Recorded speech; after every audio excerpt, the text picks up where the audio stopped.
You're welcome back. This is Newsfile. It's your most authoritative news analysis platform, and here on Newsfile, we put Ghana first. My guest, Sammy Gyamfi, Acting Chief Executive Officer, Gold Board, and National Communications Officer of the NDC, Andrew Ejapa-Mensah, former MP for 2nd D and former Minister in two different portfolios. Dr. Theo Echampong is political risk analyst and economist. This will be my guest. As we begin the conversations, we'll be joined by Professor H. Kwesi Prempeh, Chairman, Constitutional Review Committee, Dr. A.C. Ansah, Member of the Constitution Review Committee, Dr. Reina Akumpergia, Secretary, the Constitution Review Committee. They will also join us. But let's begin briefly talking about NPP and its, thank you tour. What exactly is going on? It was supposed to be an opportunity, meet with the people and unite and begin to galvanize and get ready for 2028. So to speak. Why is it turned bloody? Let me say good morning to you and to our cherished viewers and listeners. Indeed, like you rightly stated, the whole purpose of the thank you tour was intended to, as it were, appreciate the work that the party base did in the run-up to the general elections, and to, if you like, boost some morale. It's unfortunate that some issues cropped up because essentially I started the tour with Dr. Bawumia in the Western region. Okay. It was pretty peaceful. Mm-hmm. People had come in, to listen to the General Secretary and the Chairman speak, and of course Dr. Bawumia to address them. Mm.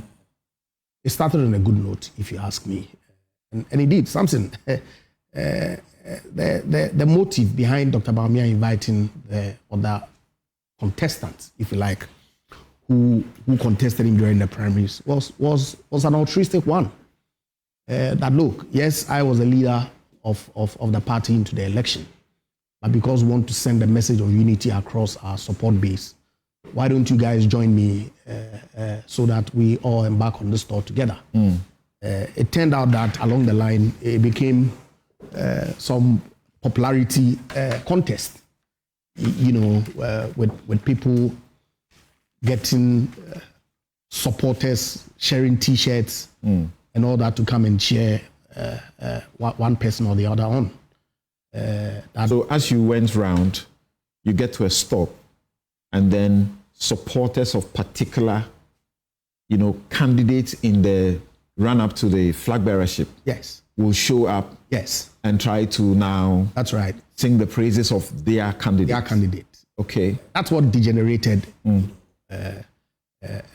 culminated in the issue at Bantama, which in itself took place after the end of the program. Dr. Bawumia and his team had already left. That's right. We're told that some students who had been brought in by Kennedy Japan's camp were given some money, and the course of the sharing of the money, this unfortunate incident happened.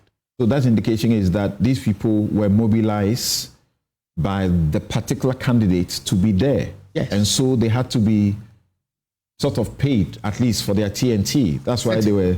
Certainly. And then it means the party didn't do well, because this was your tour and you were organizing it. So why do you allow this? You're right.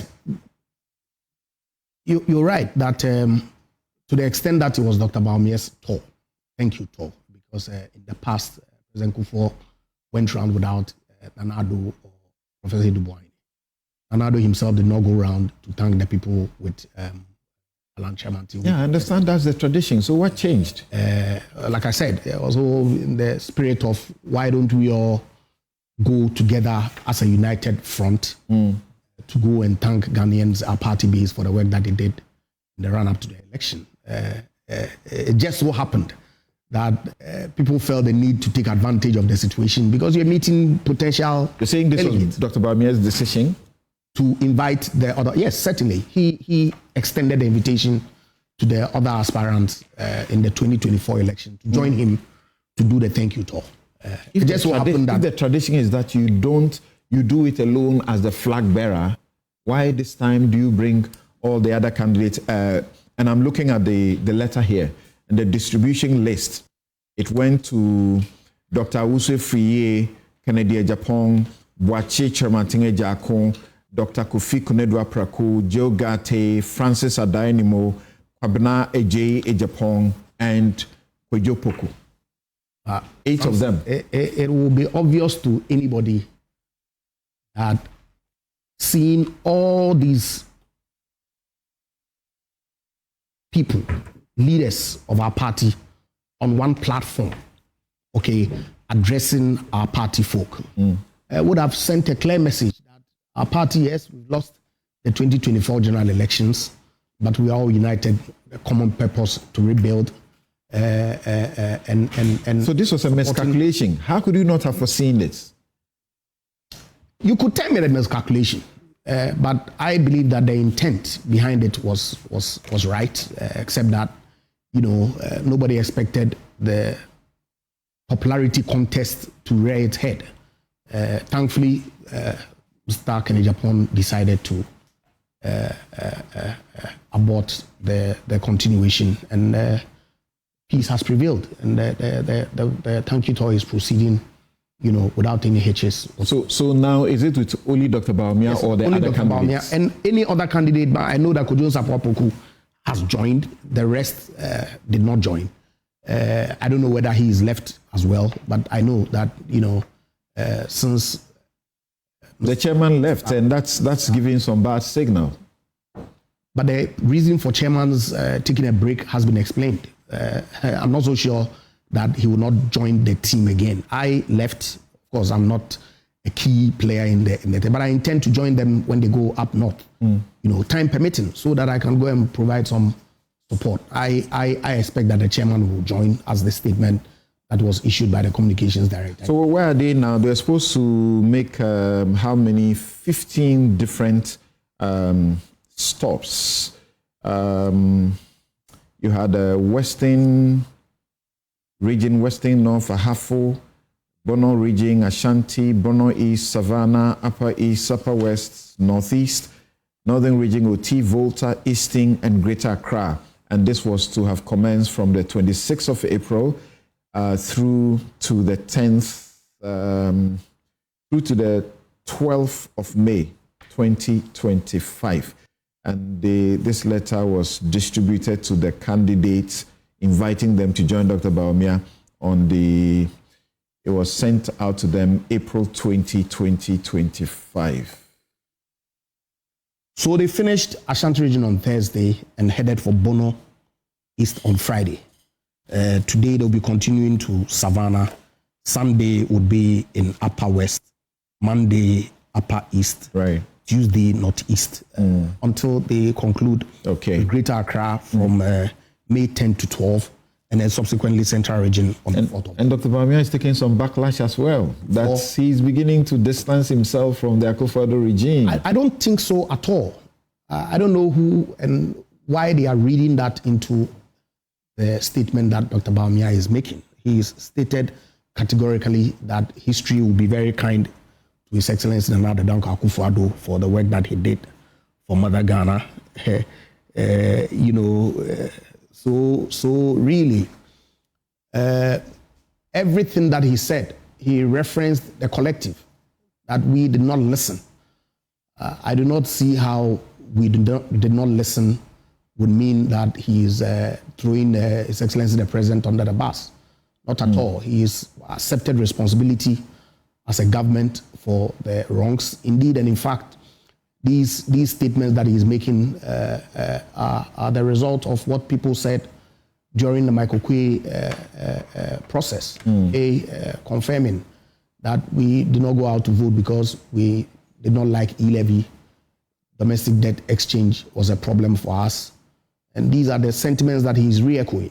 These are what our people have said Probably if we had listened to them, at the time that they were objecting to some of the policies that were rolling out, we probably would have. Well, it's obviously saying things that he wouldn't have said in the campaign. But to end with you quickly, this was intended to unite, bring all of you together for the work ahead.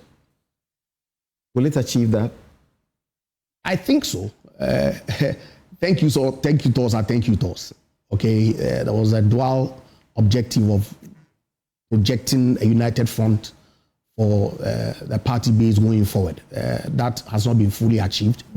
But the party is solidly behind our leadership, and we expect that this will pass.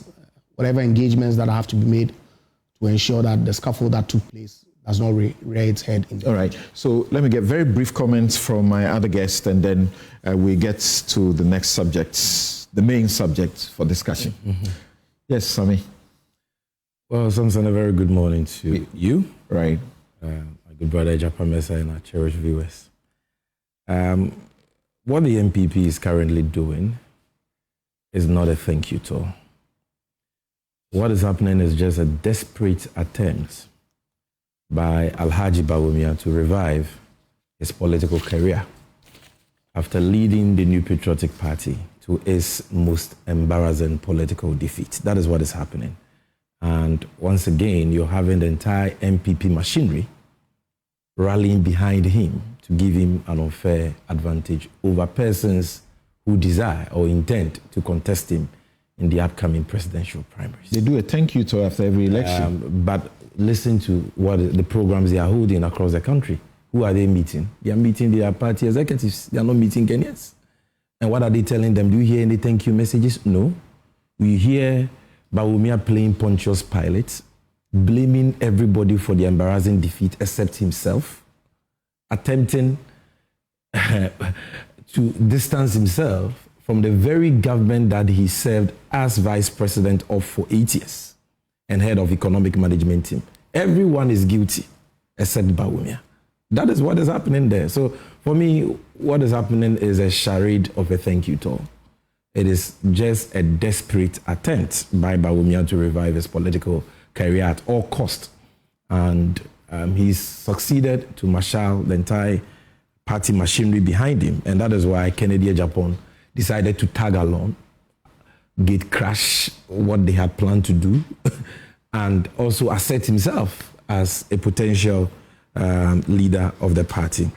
But in all this... Is he blaming everybody except himself? Yes. One of the headlines I read said, "We admit our mistakes. We will fix them." He tells the people, Major Online reported, "You have spoken well, and we have heard you. We'll do something about it." He says, "Posterity will vindicate Akufo-Addo's, good leadership, among others, good works, among other comments. President Kufuor and the NPP were vilified after 8 years of rule. But today, President Akufo-Addo is a celebrated former president. I am certain that with time, posterity will vindicate NPP and President Akufo-Addo." This is him talking on the... Bawumia has adduced reasons for the embarrassing defeat that the MPP suffered, which reasons, according to him, is backed by empirical data. And all those reasons border on the omissions or commissions of persons other than himself. He says that, number one, they lost because of high cost of living, occasioned by economic mismanagement, DDP, fuel price increases that he himself was not even aware. Except he didn't add economic mismanagement. Oh, but if he's talking about they losing because of high cost of living, what could have led to that? Prudent economic management doesn't lead to unbearable cost of living. So that goes without saying. Then Samson, he says that they lost because of arrogance of power. That's right. And when he was giving examples of arrogance of power, he left himself out. He didn't blame himself for dancing off beat to Owosisifianibi when Ghanaians were complaining that times he kept using we. That includes him. You see, look at the details of the reasons he gave. He can say we, but in the long run, you see him clearly blaming others but himself. Okay? Now he says that they lost power because of arrogance of power. And that is what we were telling them all along. You had cause to advise them. I recall several takes of yours on this very platform where you had cause to caution them. They will not just listen. Now, 4 months in opposition, Bawumia has repented. He now knows that they lost because of arrogance of power. Yeah, he says, these are his words. Forgive us our lapses. We will do better next time. Oh, okay. That's being remorseful. Remorseful. That's being collective responsibility. I see. And even in doing that, he's making more commentaries that are more arrogant than some of the commentaries that send them into opposition. Like what? Today he says that the economy is doing well because of what they did in power. So in 8 years, the economy didn't do well. The economy was in a mess. We all know the state of the economy at the time they were living on. You said for today, the economy, the period that the economy was stable and doing well was because of the IMF that you signed on to. Yes, so they are playing the same thing back to you. No, supported by empirical evidence. The evidence in 2016 was to the effect that because 2 additional oil streams had been brought on stream by President Mahama, the oil and gas sector was going to grow by 84%, and as a result of that, we're going to achieve a growth rate of almost 8%, and that was predicted in 2016 by the EIU. In their case, they missed all the IMF program milestones. They missed it. And the IMF itself conceded that fact. They have publicly stated that fact. So you cannot equate the two. But you see, what is playing out is testament to the fact that the MPP has not learned any lessons and are not ready for power. And I have no doubt in my mind that they are going to remain in opposition for a very, very long time. You know, they used to say what you just said. Oh, yes. But when they were saying that, they were not acting accordingly. And that is why they suffered the most embarrassing political... They championed one of the most transformational, economic policies, education. Oh, please. Okay? And still they lost. The verdict is out there. The people of this country who were supposed to be the beneficiaries of that so-called policy passed a verdict of no confidence in them. They lost overwhelmingly, resoundingly. Look, the reason why I say that they are not ready for power, and I will end here, I don't intend to drag this matter at all, is that even in opposition, these guys are fighting over 1,000 Ghana cedis and stabbing themselves in the process. My goodness. A party that left power barely 4 months ago.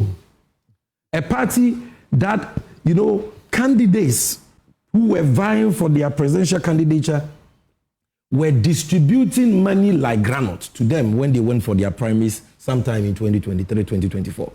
We saw money flowing, fridges flowing, television sets. Today you are fighting over 1,000 Ghana cedis.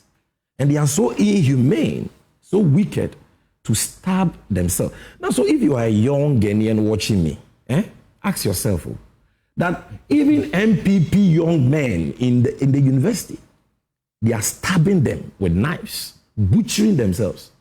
Then you, what hope do you have? What protection, safeguards can you have in this political party? So clearly these guys are not ready for power. And the MPP today are exhibiting all the trappings of a party in the state of comatose. The center cannot hold. There is no elder. They have no respect for anybody. Abronya and Kennedy Japan are all over the place. Sorting themselves and all that. That is not what Ghanaians need. Ghanaians need a government who will come put the right policies in place for us to see the cedi gaining stability like we are seeing now. Fuel prices coming down like we are seeing now. The dollar rate coming down like we are seeing now. That is what Ghanaians voted for, and that is what they are getting. And so as for them, they can continue stabbing themselves. Okay. Sure that. All right.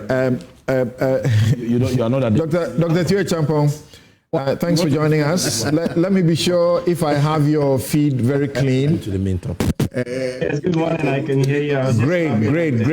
It's great. It's been a while.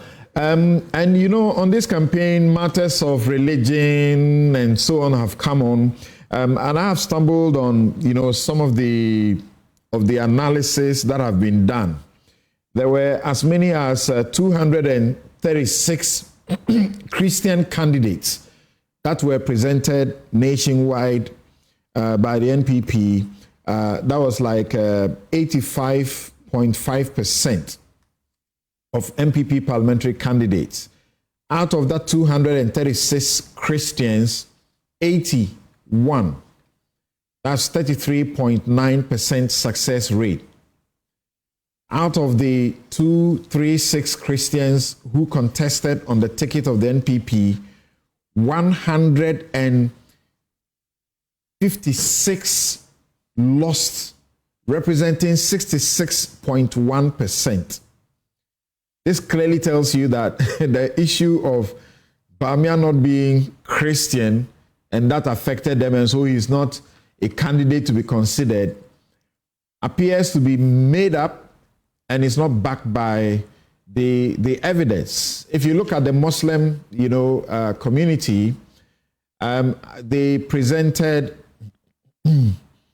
out of 219 parliamentary candidates who were Muslim in the 11 southern regions, 206 were Christians and 13 were Muslims. Out of the total that I'm talking about, 206 were Christians and 13 were Muslims. 40 Muslims contested. That's representing 14.5%.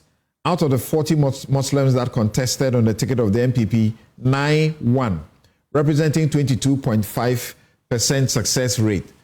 What do you say? The NPP, those who are against Bawumia are seeking to use, religion to push him out.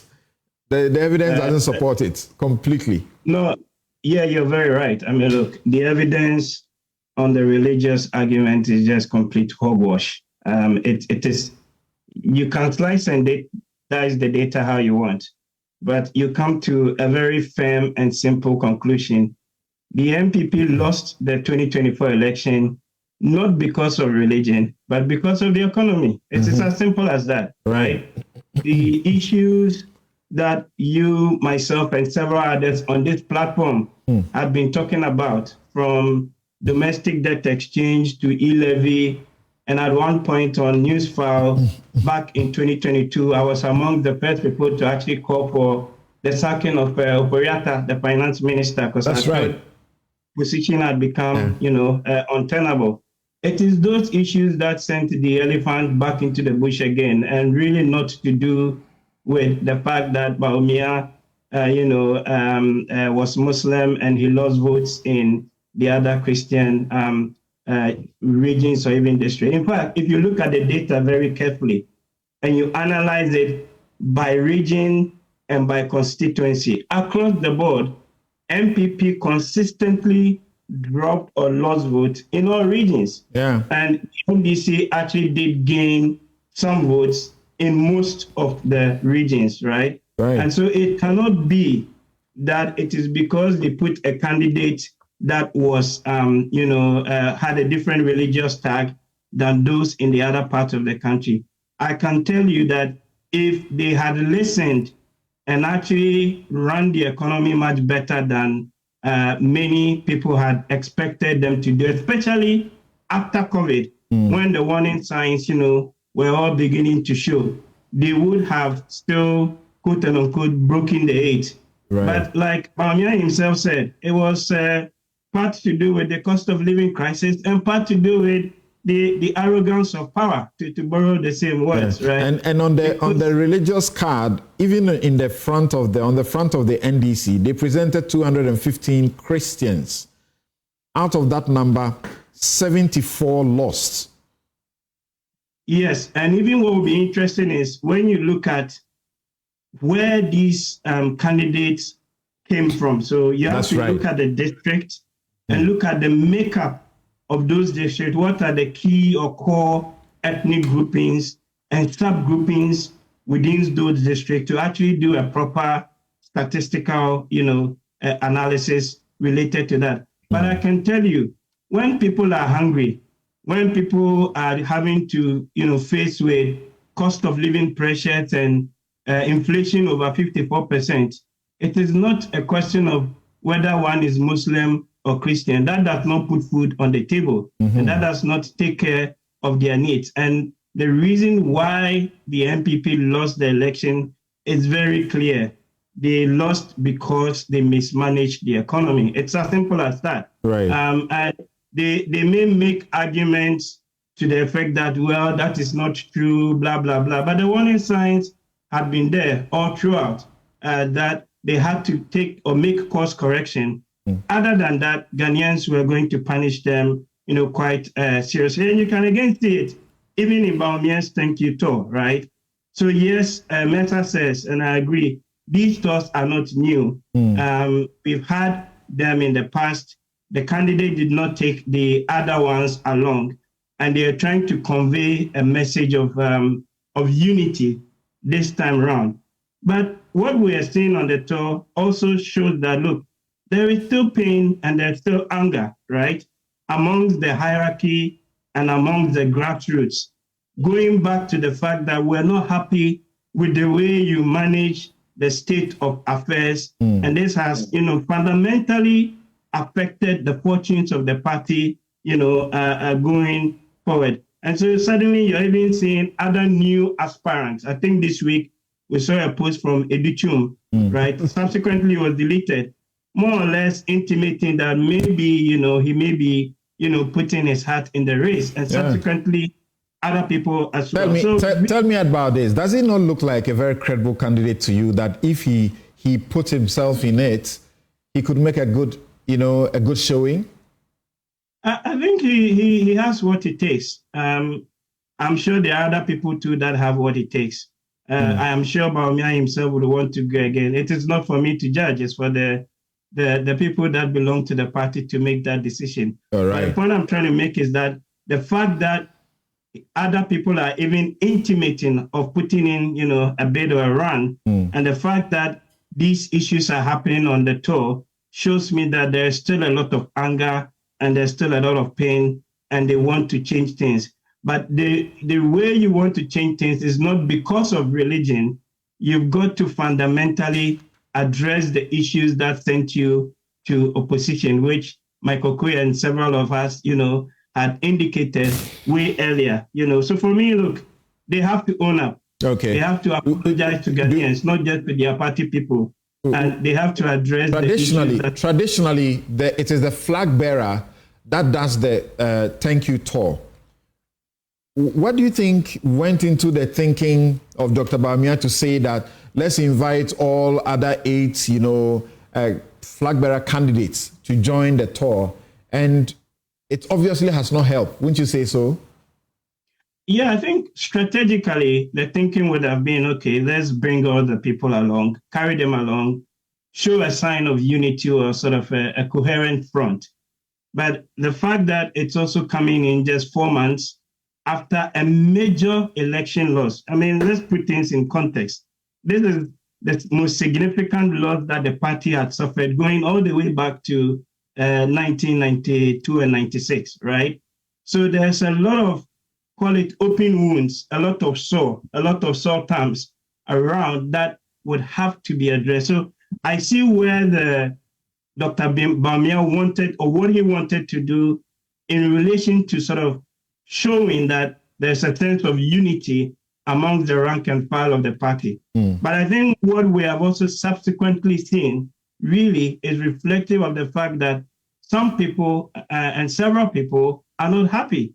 And those things would have to be addressed before you even go on any thank you tour for that matter. Okay. Thank you very much. The letter that went out to these candidates, among others, said that guided by the theme, in all things, give thanks to God. That's in 1 Thessalonians 5:18. The tour will culminate in interfaith national Thanksgiving services, bringing together Christian and Islamic communities in solemn reflection and gratitude. Then it said, we look forward to your gracious presence as we continue to strengthen the bonds of unity and reaffirm our dedication to the ideals of the new patriotic party. And the invitation was very clear that if it was a special invitation to them, that if they joined, it will help to give, the nation an idea that they were together. Well, just so a minute comment before we move on. I haven't heard around the table. What do you say? And I'm sure you are looking at me with some surprise because the very precious report under lock and key, I may have been making references to it. Oh, not at all. Because our General Secretary has furnished all of us with some highlights.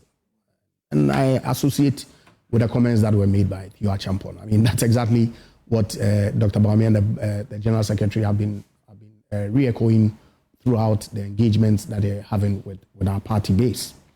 But of course, you can trust Sammy Gyamfi to, as always, do propaganda with these matters. So if Mr. Mahama, who lost by more than 1 million votes in 2016, could rebrand and relaunch himself, he's sitting here telling us others cannot rebrand and relaunch themselves. That was not as bad. That was not as bad. 1 million at the time was the baddest ever. Okay, so I mean, so all these things you just have to. Okay. All right. Thank them with the contempt that they deserve. Bawumia is not acting Pontius Pilate. He's admitted the collective mistakes that the government made. He was a key member of the government. So was I.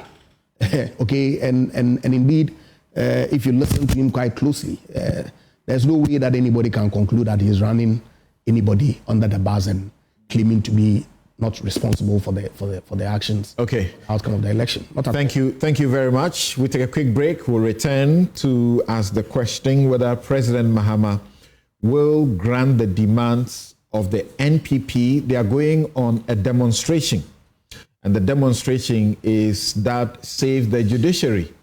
They say that they are against the revocation, they are against the suspension of the Chief Justice. That suspension should be revoked immediately, just like the GBA also have, some say, somersaulted after issuing a statement saying everything appears to have been on course and, without any constitutional breaches and so on. They went for a media conference. People are asking questions, just a handful of the thousands of GBA members. But, well, it's not their fault that you didn't show up. We didn't show up. It's not our fault. And if we showed up, you didn't know how we would have voted. So some 47 or so members voted for a resolution calling on the president to immediately revoke the suspension. Will the president grant the NPP and the NDC their demands? We're right back. Welcome back. This is Newsfile. It's your most authoritative news analysis platform. And here on Newsfile, we put Ghana first. And let's go to talk about matters, relating to the judiciary. There have been 7 nominations going to the Supreme Court. Justices Sir Dennis Dominic J, Simon Subari, Senyor Jamefe, Kwekuteria Akabuafo. We call him Kwekuti. Philip Bright Mensah, Jana Pare Batel Skujo, Hafi Sata Amalaboba. And the NPP is raising issues. There are others who are not NPP who are also raising issues about particularly the number that will increase the numbers in the Supreme Court. So we will look at the call for the, as it were, revocation of the suspension, the basis for it, by the NPP and by the GBA before, and then, make the discussion dovetail into that particular matter. As I began with my introduction, these are messages from social media. One, James Mauli Gawu, says that the GBA is an appendage of the NPP to embarrassing proportions. They may have some influence, but no power. It's a gratuitous voluntary group like Kaswa Hookup Queens WhatsApp group. Then,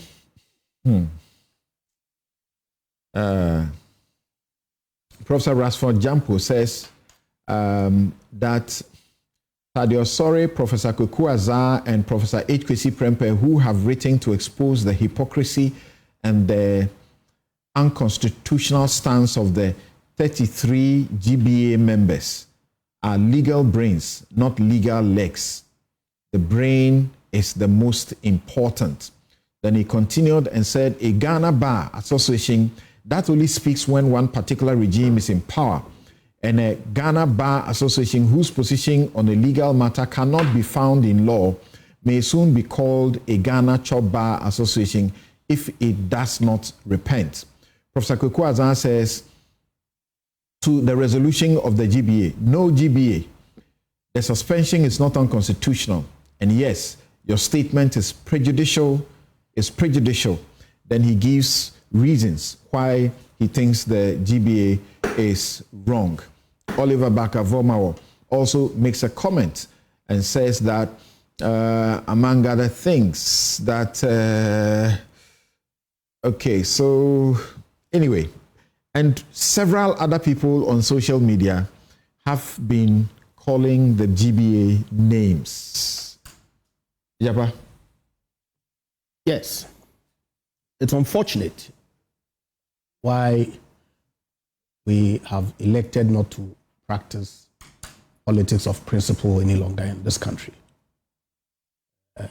And if people air their views, it is met with some, to a very large extent, insults as opposed to real criticisms.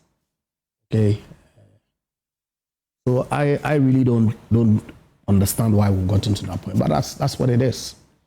I mean, last week, yes, indeed, the Ghana Bar Association issued a statement on these evolving matter relating to the removal of the Chief Justice, okay? And it is indeed a fact that they made a subtle call, okay, on the president, because at the time, they were not seized with the facts or the entirety of all the facts that subsequently became public, okay, where they said that while the GBA recognizes the constitutional prescriptions for the removal of the Chief Justice under Article 146, 6 to 10 of the Constitution, and mindful of the fact that presently the entire matter is sub judice, it is the hope and belief of the GBA that the actors involved in the whole process would have the time-tested tenets of the rule of law as their guiding principles, and in its application follow the spirit of the law. Okay, this was a subtle call. That yes, you may have complied with 146, okay, in referring the matter to the Council of State, and yourself having established a prima facie and proceeded to set up the committee.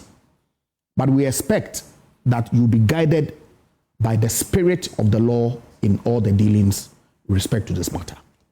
I've said that right from the very beginning, listening to Sremsai and some commentary, of course, prior to Sammy Gyamfi's confirmation of his interception of the petition and the responses, and making quotes of same on the media platform, I was prepared to give the government a benefit of the doubt, in spite of all the comments that they had made during the election and in the past with respect to the composition of the court and the need for them to reset it, in their words, to get some balance, if you like.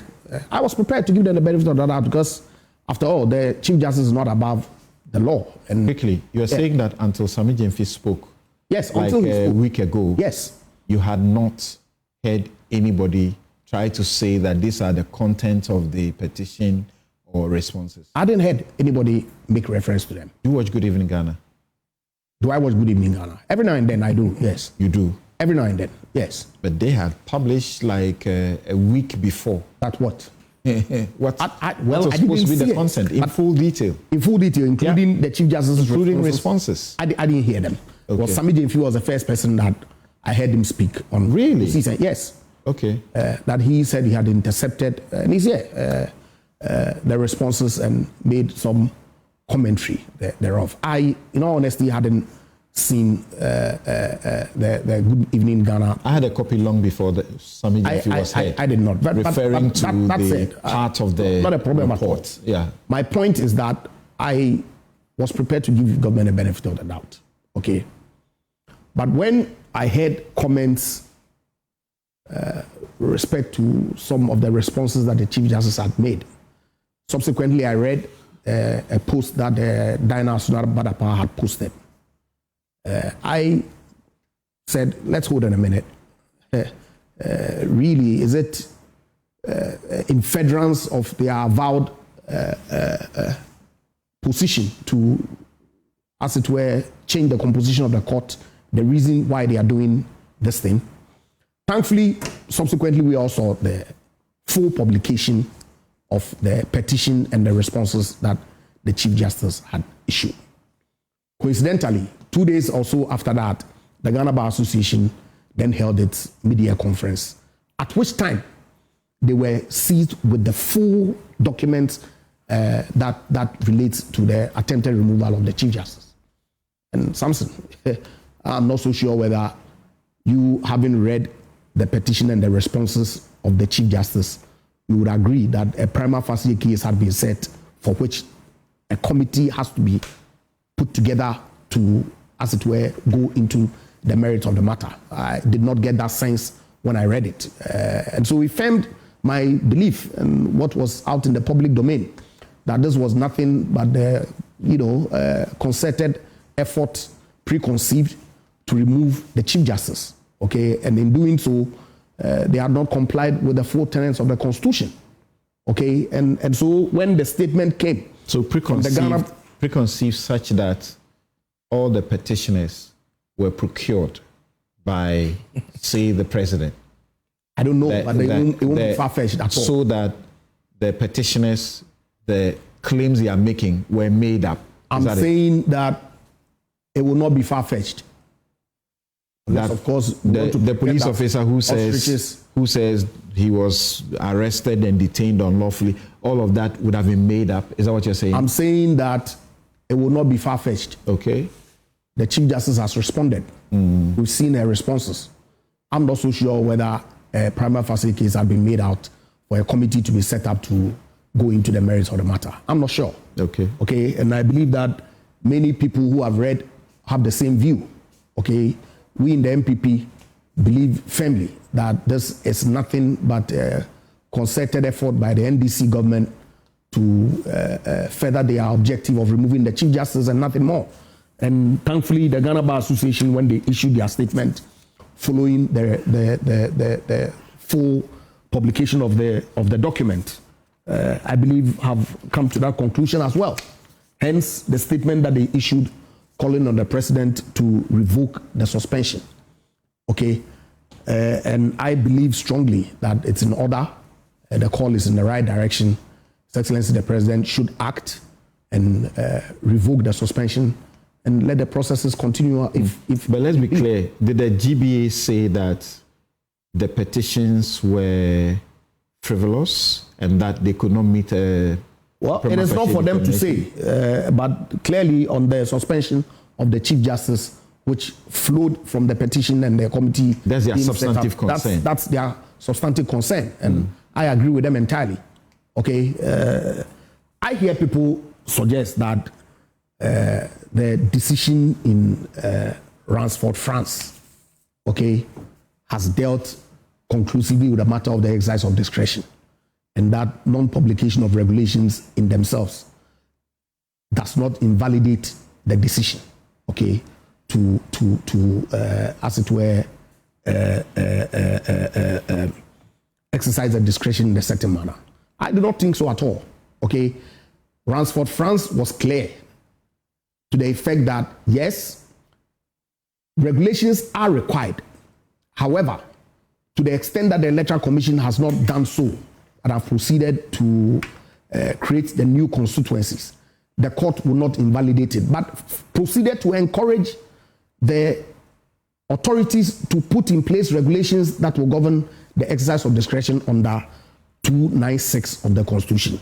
That position was affirmed in Afoko as well.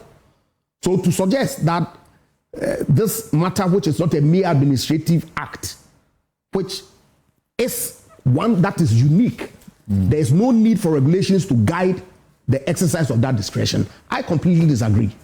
Okay, and I will urge the people of Ghana to come out fully on Monday, 5 a.m., okay, to join like-minded political parties who are going out there to demonstrate for the right things to be done to save our judiciary from the attack that the present government is putting it through. Are you saying that your decision as MPP to do a demonstration is the same as the basis of the GBA's resolution? Not at all. We are saying that the entire process is a machination, is calculated to remove the Chief Justice, attack the court. And so we are going out to demonstrate and air our views to the president. We're going to present 3 petitions to him. Do you think that it is possible to use this process to remove a Chief Justice who has done absolutely no wrong? What process? 146? That's so. Without the, and of course, why not? Somebody who has done no wrong at all. So what wrong has the Chief Justice done? No, I'm only asking you that. What wrong has she done? I can't. The crux of the allegation is hinged on the travel. That's it. Professor Kweku has done things differently. And what does he think? The allegation which was contained on his petition, which finds expression in one of the petitions about the CJ being the one to make recommendations for appointment of Supreme Court judges and reconstitution of panels. What was wrong? What was wrong with that? He says that it's such an anathema, an unforgivable sin that a Chief Justice who sits in the Supreme Court with her peers will now become the one who determines or recommends who should be appointed as a justice of a court where they are equals. It will become a difficulty for the judges there to begin to operate independently because for judges to operate independently because they are looking to CJ may recommend me, may not recommend me, and that is such an aberration. But the recommendation to the president, okay, does it circumvent the process that the Judicial Council has to play, or the role that the Judicial Council has to play in determining who becomes justice of the Supreme Court? Does it? As far as I'm concerned, it doesn't. So really, how does that become a basis for saying that she had acted in a wrongful manner, hence she ought to be removed? Okay. I do not see so at all. She is the head of the judiciary. She's privy to the performance or the output of some judges. And if she believes that these people have excelled to the point where they ought to be promoted, she is within her right to trigger the process to the appointing authority and make a recommendation. In any event, who says that the president is bound to listen to a recommendation? And even if the president agrees to a recommendation, the process that is outlined in the Constitution would certainly have to go through. That's right. So what's the issue? Samson, the issue pure politics. You and I know. The issue they raise is that we know Article 144. That this is nothing but pure politics. You've said that before. Article 144 on the appointment of judges. 144.2 says, 144.1 says, the Chief Justice shall be appointed by the President, acting in consultation with the Council of State and with the approval of Parliament. 2. The other Supreme Court justices shall be appointed by the President, acting on the advice of the Judicial Council, in consultation with the Council of State and with the approval of Parliament. Who chairs the Judicial Council? The Chief Justice. So the question Professor Zane is asking is, the Chief Justice can make recommendations on her own and then later go and chair a council that will now consider these people who are supposed to come from the president. I'm not so sure whether the Chief Justice has a veto on the Judicial Council. Okay. I'm not sure. Of course, I do not know the internal workings of the Judicial Council. She certainly doesn't. But so what's the issue really? No, only he's saying that by the term of the Constitution, it must be by the president in consultation with in acting on the advice of the Judicial Council. Mm-hmm. So if the chair of the Judicial Council then takes a list to the president, and that list returns from the president to the Judicial Council, where that chair will still sit to moderate the considerations, that is wrong. I do not think so at all. In any event, the Chief Justice wears many hats, one of which is the chair of the Judicial Council. That's right. And she also wears a hat as the head of the Judiciary. Okay, so we ought to be told whether she did the recommendation in her capacity as wearing the chair, the hat of the chair of the Judicial Council, or she did so wearing the hat as the administrative head of the Judiciary. It will be in the performance of administrative function, I suppose. And so really, what was the issue? Is that the basis for removal? I do not think so at all. So the main point you raise, if we can go to that one quickly, the main point you raise, which is leading to the GBA's statement and the part of the major reason for the strike, the demonstration, Article 296. Yes. Where in this constitution or in any other law, discretionary power is vested in any person or authority, that discretionary power shall be deemed to imply a duty to be fair and candid. The exercise of the discretionary power shall not be arbitrary, capricious, or biased, either by resentment, prejudice, or personal dislike, and shall be in accordance with due process of law. And where the person or authority is not a judge or other judicial officer, there shall be published by a constitutional instrument or statutory instrument or regulations that are not inconsistent with the provisions of this Constitution or that other law to govern the exercise of the discretionary power. You say because the rules have not been published. The GBA says because the rules have not been published, the president cannot act the way he has done. It's a mandatory provision. Okay. Okay, and I'm saying that it is not covered under the normal administrative actions contemplated in Ransford, France. This is unique. It requires rules to be established. The president has not done so and has breached Article 296C of the Constitution, and he ought to reverse that breach. President Akufo-Addo presided over the petition by Professor Kweku Asare and issued a prima facie determination, correct? Yes. Had there been the publication of any regulations? That's a question people are asking. Well, there had not been. The fact that that was wrongful, if you conclude that way, doesn't mean that it should be repeated this time around too. Okay. All right.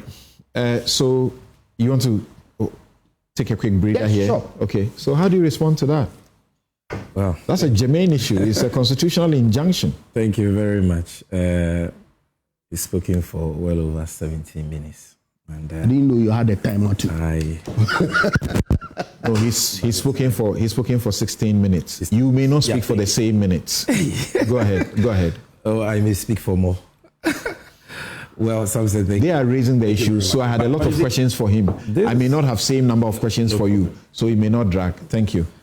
First of all, it is important to make the point that Japamesa is right when he says that the GBA is entitled to express its opinions on matters of public interest as they deem fit.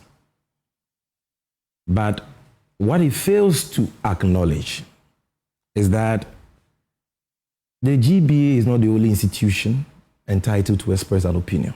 Mm-hmm. And that when they express their opinion, we are also entitled to express an opinion on their opinion. And the opinion all the people you have referred to have expressed, which I share, is that the claim by the GBA that the president has violated Article 296C of the Constitution in suspending the Chief Justice, and their demand for that suspension to be revoked is mischievous, ridiculous, and disgraceful, to say the least. They can't have an opinion? I'm saying they can, but I can also have an opinion on the opinion. And my opinion on the opinion is that their opinion is ridiculous and disgraceful.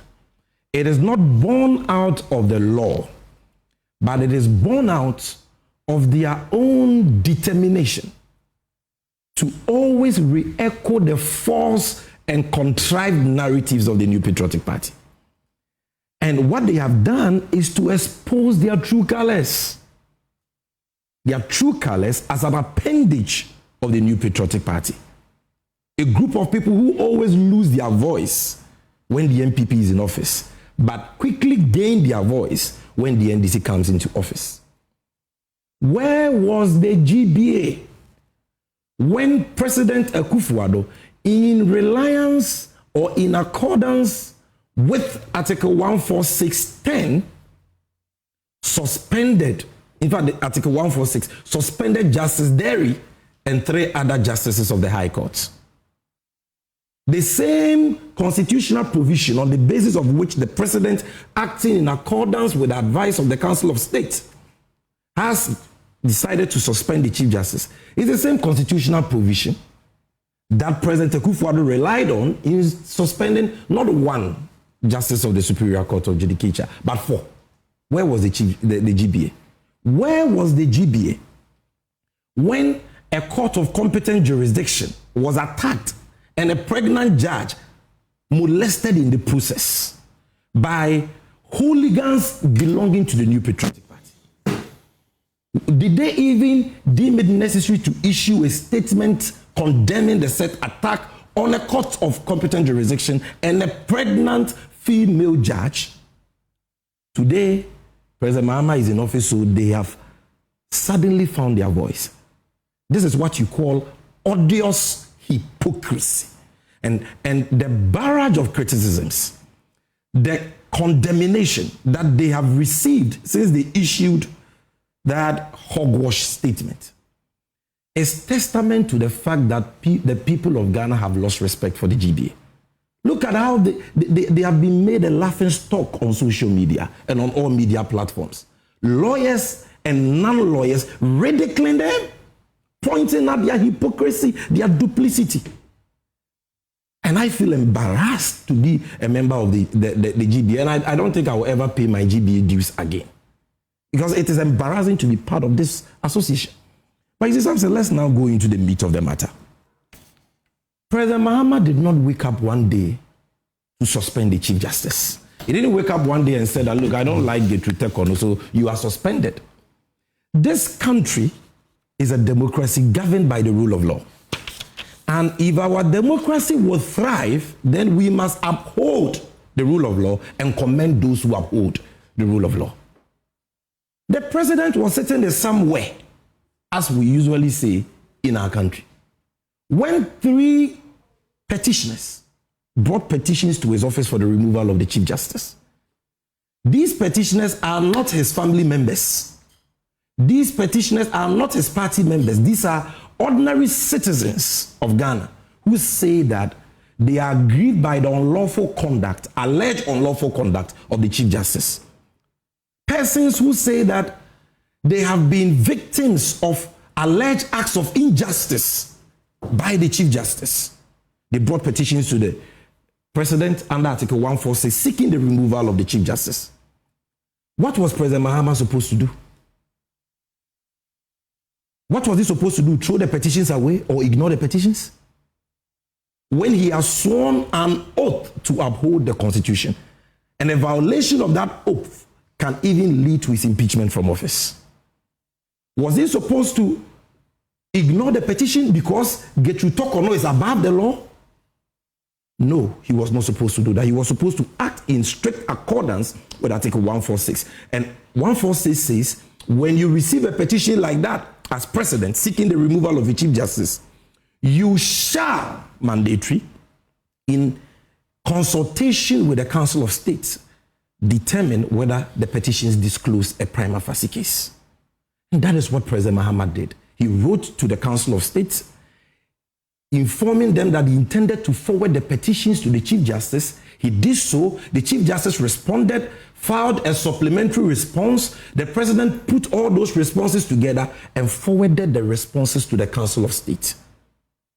In the case of Charlotte Osei, former EC chairperson, when he was being removed, under them, the President, who is a lawyer, refused to even give Charlotte Osei copies of the petition which was seeking her removal. The Chief Justice refused her copies of the petition. Correct. You have corrected yourself. It wasn't the job of the President to give her a copy. Yes, but after the President directed her to the right forum, the Chief Justice also refused her. She didn't even know who her accusers were. Yet a prima facie case was made against her. In the case of Getu Tokono, the President wrote to her. She asked for 7 days. President Mahama gave her 10 days. She filed her first response, filed a supplementary response.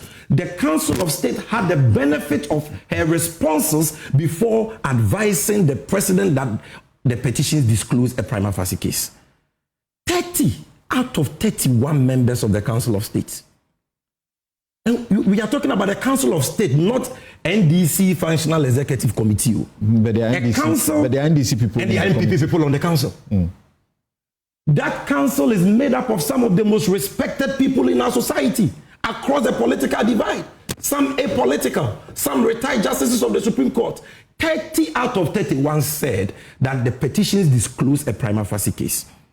Are we saying that all of them hate Getu Tokono? They are all NDC people suddenly? And you were wrong last week to have suggested that they determined a prima facie case in all the petitions and counts. No. I can read to you at least 4 counts. Okay? In respect of which the President and the Council of State said, no, these allegations don't disclose prima facie case.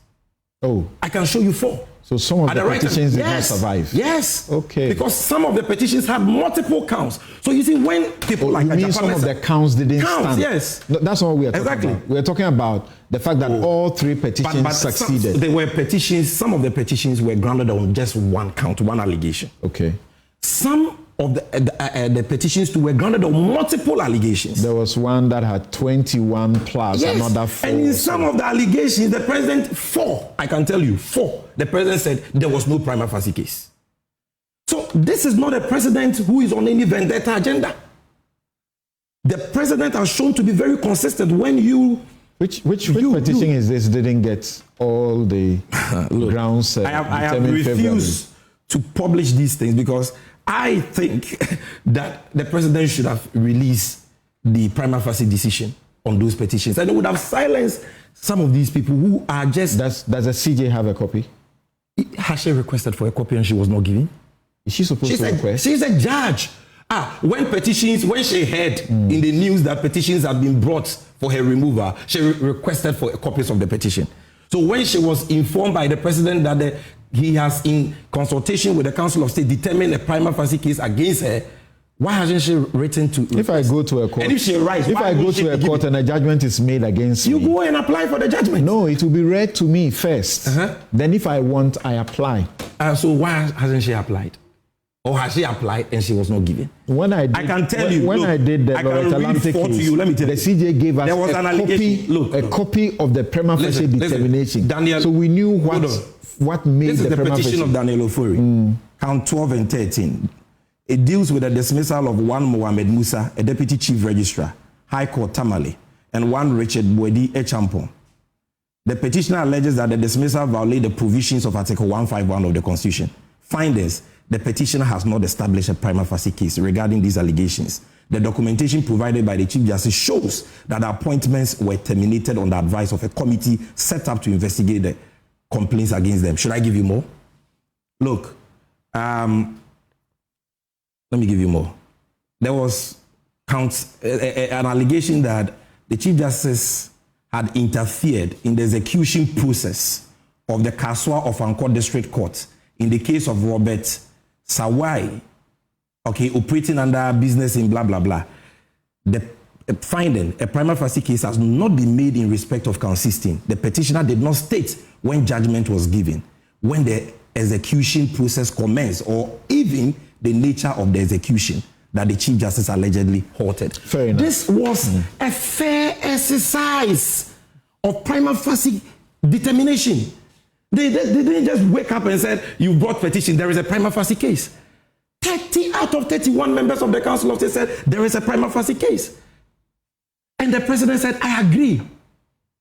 And they recommended that, Mr. President, get the Chief Justice to step aside, because you cannot combine your work as the head, the administrative head of the judiciary, with your rights, okay, as a defendant in this matter. How is he going to concentrate on the most important job of justice administration? How? And is it not even possible that that privileged position can give an opportunity to interfere with the ongoing So the investigations? demands are unfounded. Clearly unfounded, and not just unfounded, but illiterate. A Japamesa. Oh, illiterate to the GBA. Illiterate. The Illiterate. GBA of lawyers, 40, illiterate. 40, is it 43 or 47 lawyers? That is what even makes it worse. That lawyers will refuse to apply binding precedent of the Supreme Court. Settled law. Article 296C of the Constitution has been interpreted by the Supreme Court not once or twice, several times. Correct. It has been settled. In the case of Ransford, France, the Supreme Court did not make the holding that my brother here spoke about. On page 10, relevant portions. This is what Dr. Dateba said, the respected Dr. Dateba.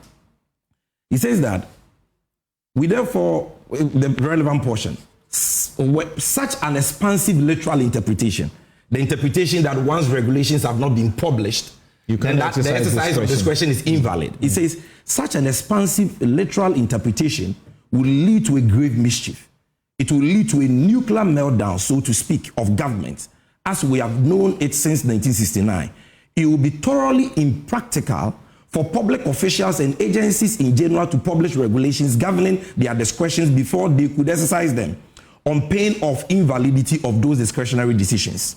Literally, thousands of decisions already taken by public officials and agencies since 1969 will be rendered invalid and will have to be declared so by this court. If we are to go by this warped logic that the president, anytime he has to exercise discretionary power, must publish regulations. This is what this don't say it's a warped logic. Now come to 17. Do you know that even in Ejechum, Sophia Kufu and others actually said that there's the need for the rules to be published. Let's go step back. I went to the court representing Kokubako and telling the court that they needed the regulations. They had asked for them. Which year was that? 2005, 2006. Which year was that case? I'm talking about Ejechum. Okay, hold on. Yeah. Slow down. So, but they threw us out anyway. Okay. So come, page 17. This is what that about concluded. It says, the obligation to make regulations should be limited to discretions that are exercised in quasi-judicial situations. By that, I mean where adjudication is involved. What is adjudication? Adjudication is the determination and pronouncement of formal judgment on a disputed matter. The president exercising a discretion in accordance with advice of the Council of State to suspend or not to suspend somebody. How is that adjudication? How about the committee? Are they not going to be adjudicating? They will be adjudicating. Yes. But that will involve judicial officers, 2 justices of the Superior Court of Judicature. And that doesn't fall under 296. And even if it falls under 296, in this judgment, the Supreme Court says they can make their own regulations during the hearing of that matter. Now, in the recent case, this is the 2016 case, Elikplim Agbembeva, Alfred Tuya, and Anasanti Bedietu, when they were challenging the constitutionality of the prerogative of mercy granted by President Mahama for the Muntie 3. On page 28, this is what the Supreme Court said, 2016 case. On a daily basis, public officials exercise some form of discretion in taking decisions.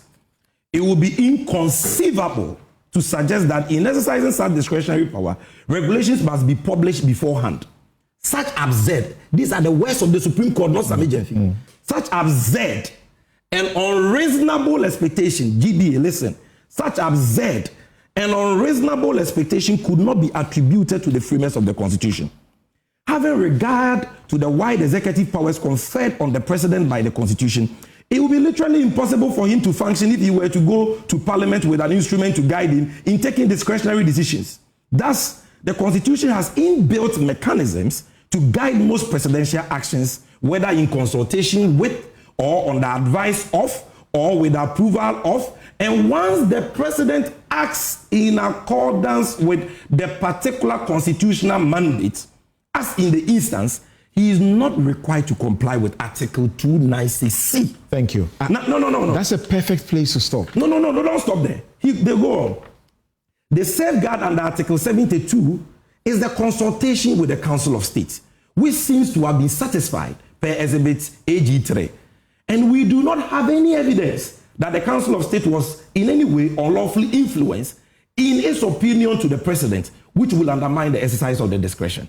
So clearly, the view expressed by the GBA is ridiculous, disgraceful, and illiterate. But before I conclude, Samson, Ejapamesa sits here and say, what wrong has the Chief Justice done? The Chief Justice is not supposed to have done any wrong at this stage.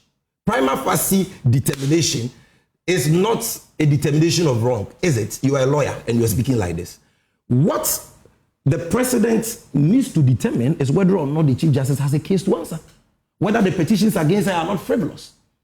And the Chief Justice herself has admitted to clear wrongdoing in her own responses, which, as I say, radio has serialized.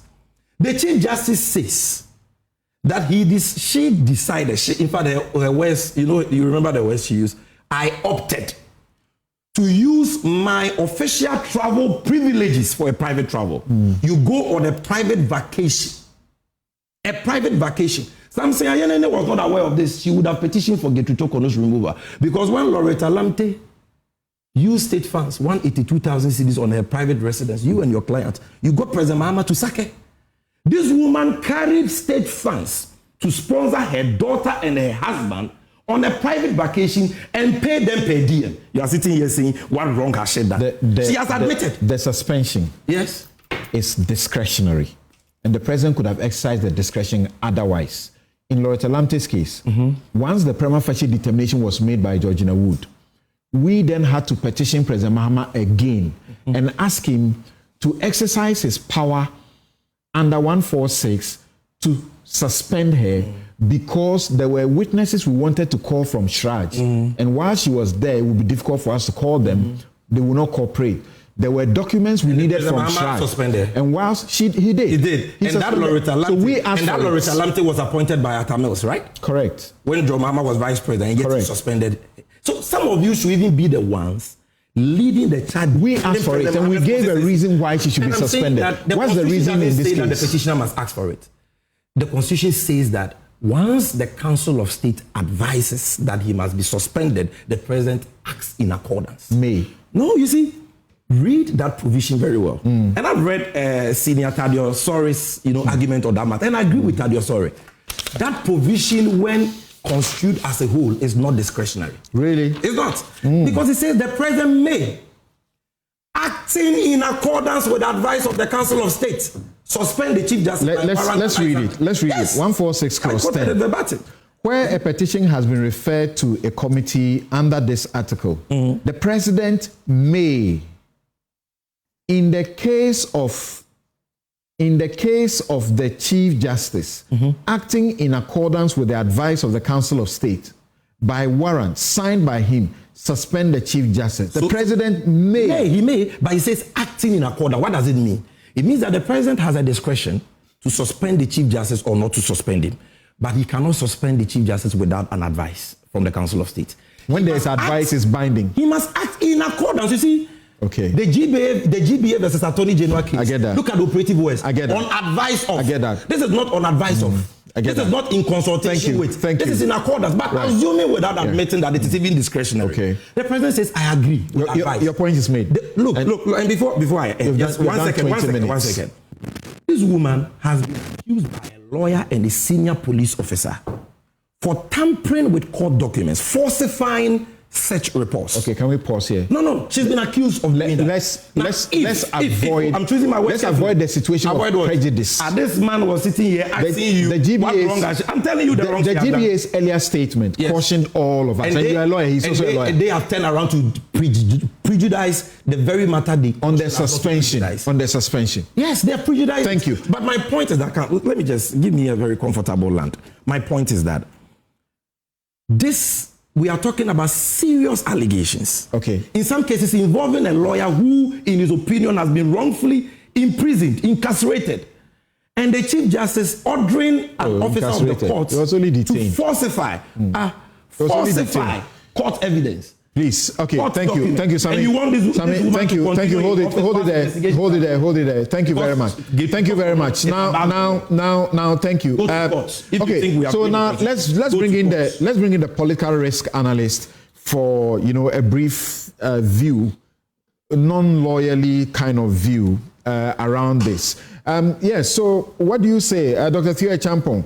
Yes, there are lawyers, and this morning I'm reading even some of the lawyers who are authors, who have authored books that all of us read, lambasting the GBA.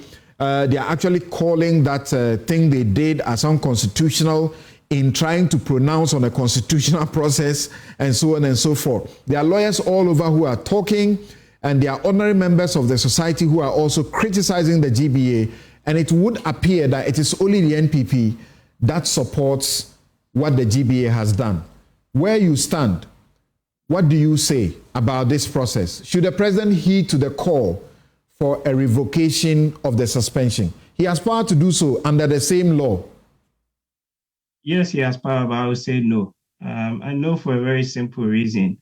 As Sammy and others have all explained, including Thaddeus, Kwesi Prempeh, Azar, and a host of others that you've mentioned, clearly the processes are being followed, and the processes are being followed as per the constitutional dictates. So I struggle really with what the GBA has actually been saying on this. And it's quite curious because only about a week ago, the GBA actually issued a statement, the press statement, which in my view was relatively measured, right? And sort of struck some sort of conciliatory tone. And then just a few days down the line, they come up with this new statement, which apparently only 47 out of 5,000 or so members, agreed to. And suddenly for me, for the GBA to be making a number of these pronouncements, I am sitting here, I'm like, this is quite rich coming from them. Like, where have they been in all this while, right? We have had serious governance issues. We've had serious constitutional breaches. We've had serious challenges with the way this country has been run the past 8 or so years. And as one of the foremost voices when it comes to issues of law, legality, and procedure, I personally did not hear their voice or their view all this while. And so suddenly for them to actually come up and, making some of these statements and these claims, yes, we welcome that.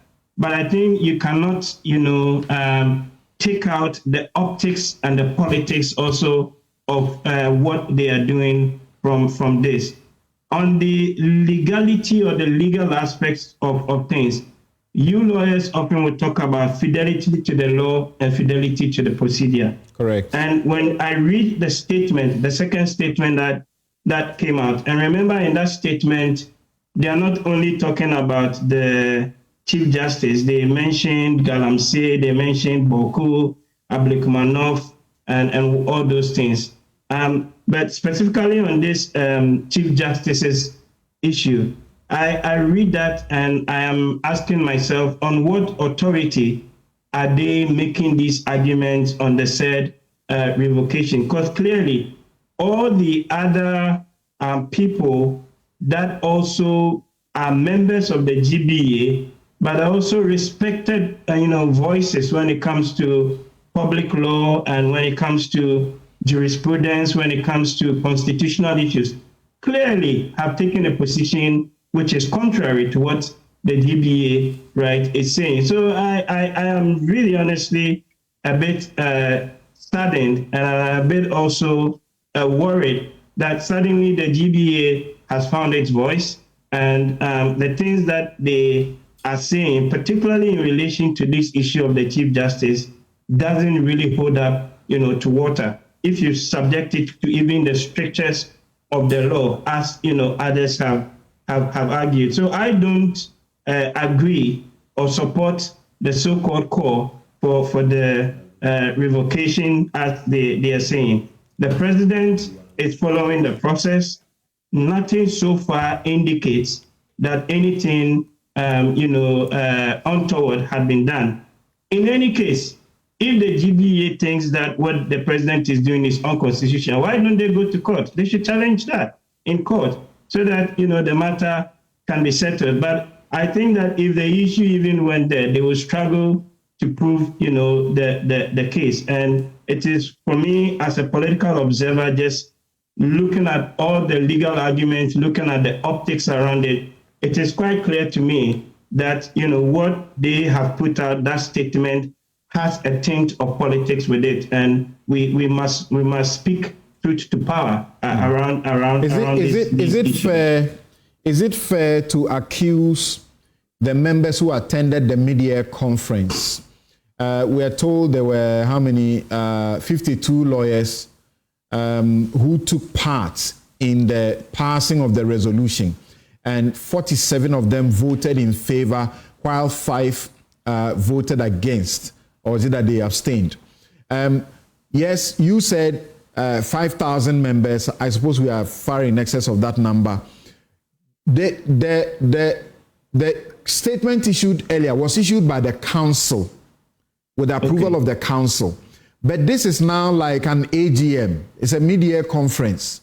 They didn't say who should attend and who should not attend. So even if you are 10,000... It was still on the letterhead. If you are 10,000, I get that. If you are 10,000 and only 52 attend, and out of that 52, the majority is 47, why do you blame them for doing something wrong? And it is not exactly also correct that in the past they were not heard on issues. They issue statements on some of the issues, including Galamsey. Yes, but with what force, with what authority? Let's not kid ourselves, right?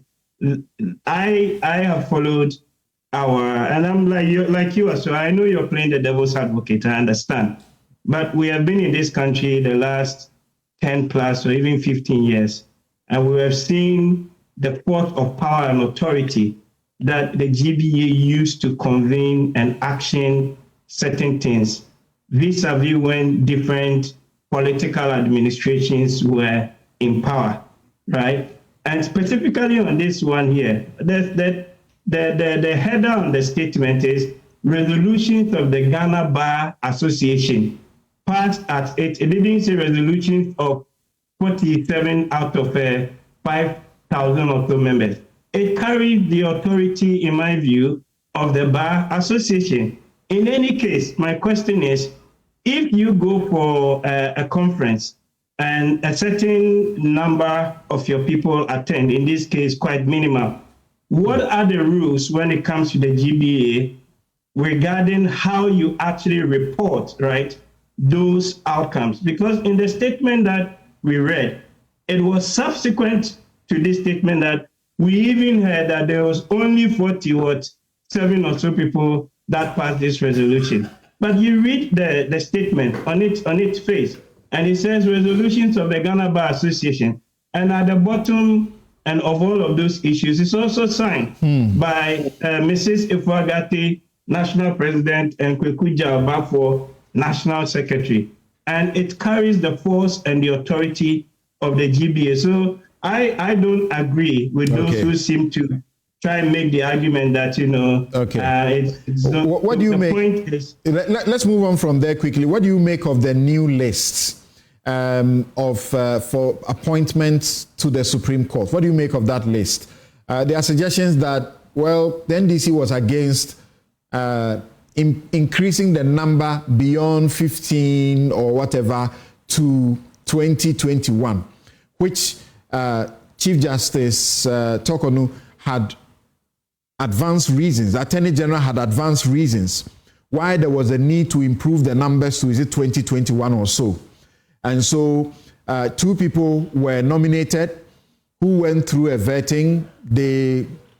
Their own has been in limbo, has elapsed. Then there were 5 justices that were also, recommended, and that all of that, has not seen the light of day. Now, the same party and president candidate then who was complaining about that number is now nominated as many as 7, regardless of the fact that there appears to be overwhelming popular support for a good number of the judges in there, particularly Justice Dennis J.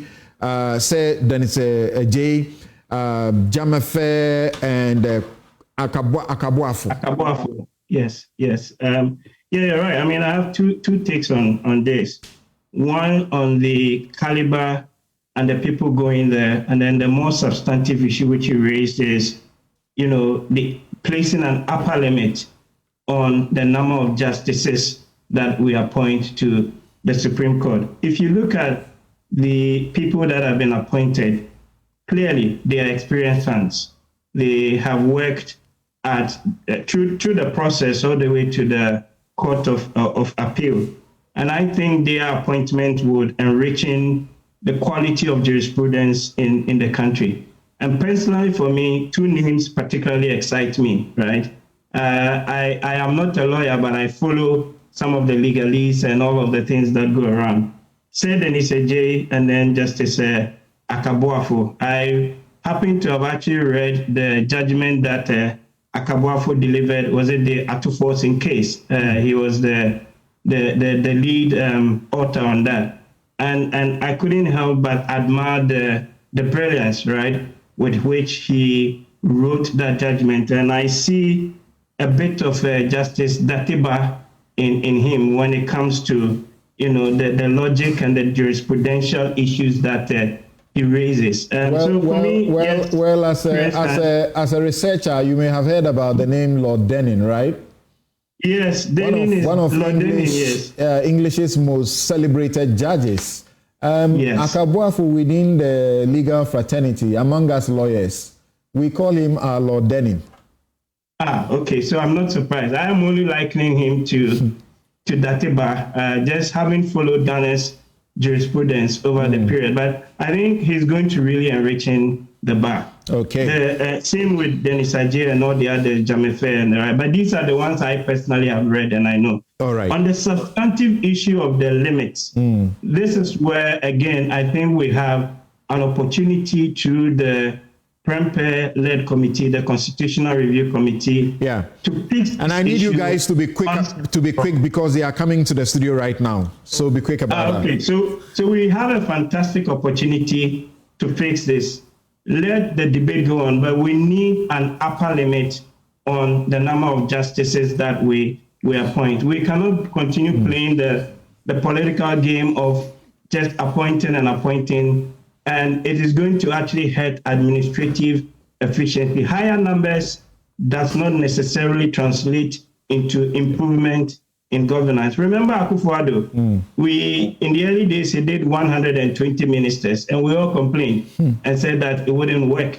And the results down the line showed that indeed having bigger numbers does not improve or translate into. I used to be part of those criticisms, and I even had to tell him privately in a private meeting that I thought that was such a gaffe.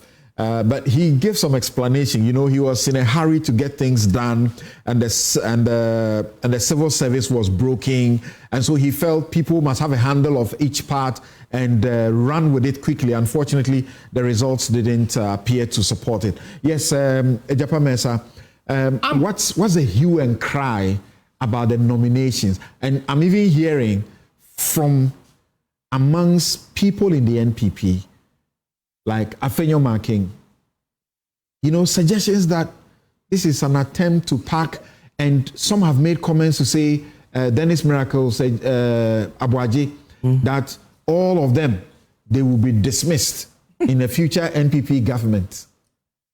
even before I go there, it's not entirely accurate that the GBA was quiet under the NPP government. Sammy suggested that even when there was an attack on the court, the GBA did not complain. That's not true. The GBA actually issued a statement on the 6th of April 2017 condemning the attack on the Kumasi court by Delta Force. GBA actually condemned His Excellency the President on his handling on Galamsey. GBA actually condemned President Akufo-Addo for using their platform when he made comments against Mr. Mahama relative to the Airbus and all that. So there were many occasions during the MPP administration that the Ghana Bar Association spoke. So let it not be said that, they only go into hibernation when a certain government is in power and only find their voices when others. It clearly is not supported by the facts on the ground. Okay. They are entitled to speak. They've spoken.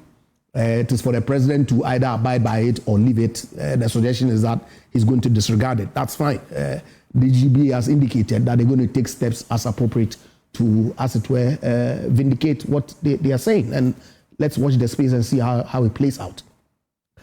You see, these are the judges. I know at least 5 of them personally. Okay, fine judges.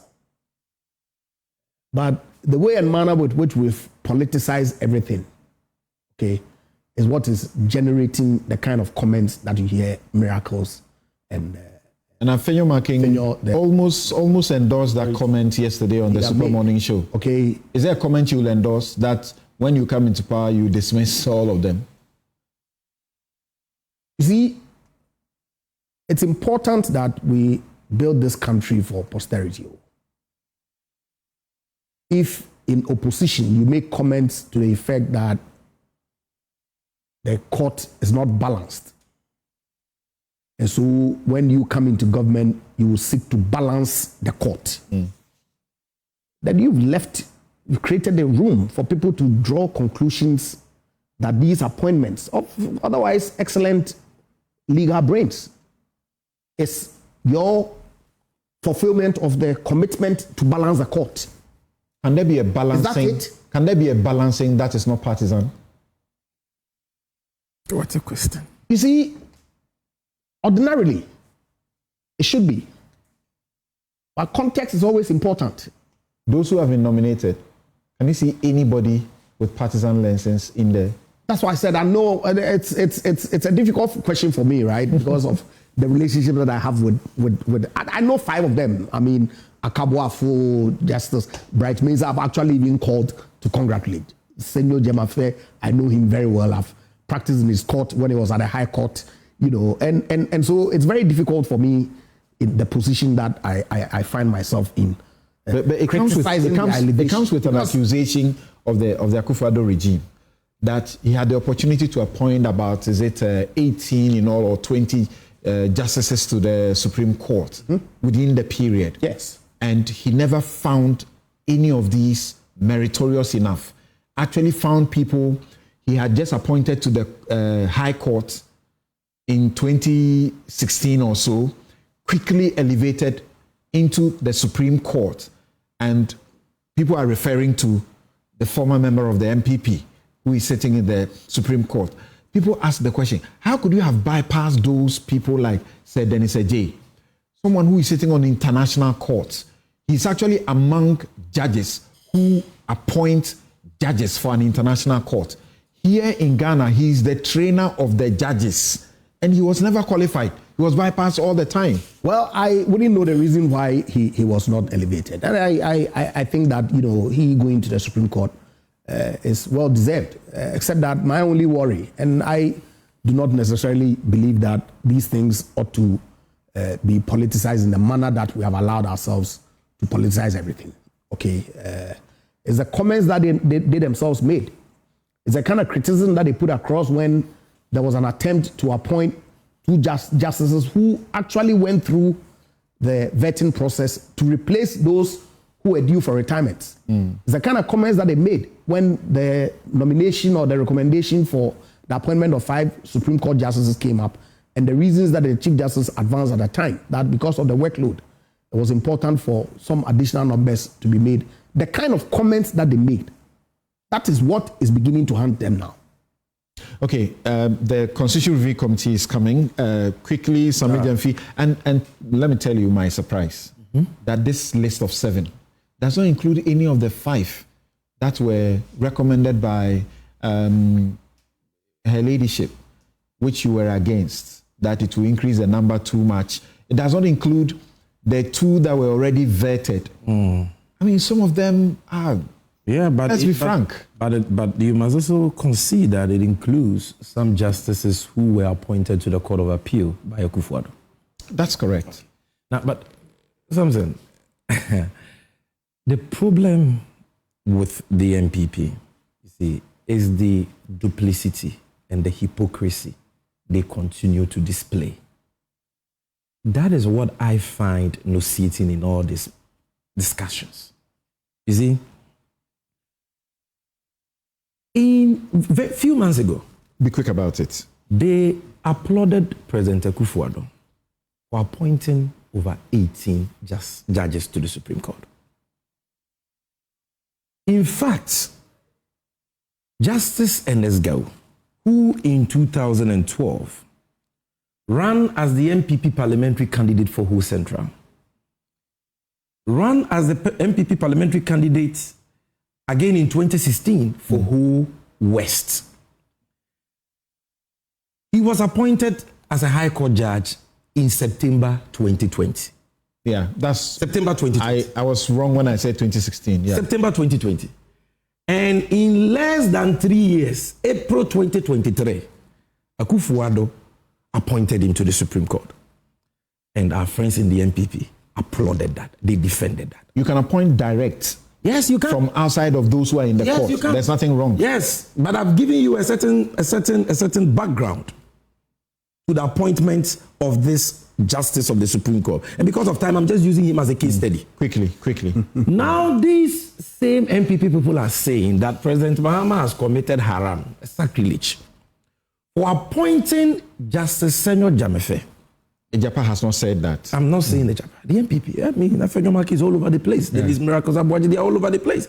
They are saying that it is unacceptable for President Mahama to appoint Sammy Gyamfi, who from 1984 to 1987 was working as a state attorney in the Aegis department. Worked as a member of the regional tribunal from 1989 to 1996. Worked as a circuit court judge from 1996 to the year 2000. Worked as a high court judge from the year 2000 to the year 2010. 10 years at the high court. And worked as a court of appeal judge from 2010 to 2025, 15 years. Sammy Gyamfi does not deserve to be a Supreme Court judge. But Enesgao, your former parliamentary candidate, deserves to sit on the Supreme Court bench. Justice Sir Dennis, who taught me law of interpretation, one of my best ever law lecturers, and you can testify to that. Someone who teaches judges. The second Ghanaian to serve on the African Court on Human and People's Rights. Someone who has served at the Court of Appeal for 15 years. He cannot be Supreme Court judge, but Enesgao can be Supreme Court judge. What's that? What kind of hypocrisy is this? Look, it is true that in times past we complain about Akufo-Addo packing the court. He appointed over 18 justices to the Supreme Court. Mahama has done 7. We have not done 18. In 4 months. And to remain, to allow the status quo to remain would be to allow for the perpetuation of injustice against these people who President Akufo-Addo shunned for 8 years because he didn't like them. Because Godfred Dame didn't like them. He says he doesn't know why Sir Dennis was not ever promoted to the Supreme Court under them. Should I tell you? Who doesn't know this? Everybody knows that it was because of the decision he gave in the case of Osafo Manfo while the MPP was in opposition. When Godfred Dame was Osafo Manfo's lawyer. We all know why Gyamfi was shot. Because of the role he played as the commissioner in the Brazil World Cup investigations under the NDC. We all know that you refuse to promote these 5 brains to the Supreme Court, and rather chose to promote their juniors by far, by over 20 years to the Supreme Court because of cheap politics. What we are doing is that we are righting the wrongs of the past. We are doing justice to victims of injustice. And you can bend the sea if you don't. All right. Thank you, Sammy Gyamfi. President Mahama will not be remotely controlled by you. Thank you, Sammy Gyamfi. Thank you. Thank you very much. So thank you, all of you, my guests who have joined us to do the first segment of the discussion. And we will take a quick break and return to have the members, the chair and two members of the Constitution Review Committee to tell us how far they have gone so far. I've been following their hearings. They've had sessions. Illustrious Ghanaians have appeared before them, and my small self have been privileged to appear before them to advocate some matters for change. And they will take you through grilling questions to see whether what you are proposing will stand the test of time. We'll be right back. You're welcome back. It's just fair that we share a couple of your messages before we move on to the next one. And Mr. Gabi says, clearly more harm coming in subsequent days. Cheers for a good reason. The judgment of the Ghanaian people sidelined them from power, and this would linger on for years, if not forever. From 2016, they have had a diminishing returns of the number of MPs, and this would continue. Junior Masaudu says this is causing them more harm, but it's my fervent prayer that they will continue so that by June, the party would have collapsed. Hey, no. The thank you tour is actually uniting them. It's not divided. I don't think that way. Kwabena Kobi says, please, they should continue the tour to the central region. The tour is doing good to the elephant. Abra Koko says, I don't think it's a thank you tour.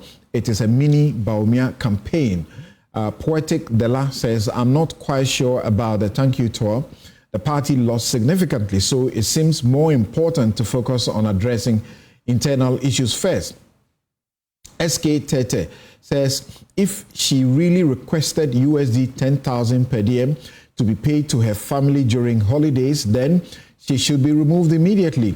Ghana, GH Kwesi says, new government should work with fresh people and fresh minds, and we must allow the president work with people he prefers. That's the meaning of the word mandate, and all presidents over the world work with people they believe in. I am MPP. I believe in. I'm MPP fanatic though. Really? Rash Bala says, I want to understand why the NPP in particular is more concerned over the suspension of the CJ more than anything else in the world. Star Safre says, she must be recalled to do what exactly? To perpetuate the injustice and impunity? Let her deal with the petitions. In the unlikely case she comes out clean, we can talk about her recall. Donald Nee says, if she is recalled now, what will the NPP demo be about? Nete Oscar says, no way she should resign or get removed. There's the need for sanity in our judiciary. And finally, Haruna T says, I'm sure she herself wouldn't want to be recalled, not because she is guilty, but because protecting her integrity is important. The public may perceive her guilty, but the committee may reach a different outcome. Let's wait and see what the committee will eventually say. Thank you very much. That's after we have gone all lengths to prejudice the matters, discuss them, when by the constitutional dictate they are supposed to be, in private. Now, my guest for this final segment of the show, we are so privileged to have Professor H. Kwesi Prempeh. He's chairman of the Constitution Review Committee. Dr. Esi Ansah is a member of the committee, and Dr. Reina Akumperia is secretary of the committee. Thank you, ladies and gentlemen, for making time to join us. I've been following what you do at the committee, streaming on YouTube every day, meeting some of my best people in the world, in the country.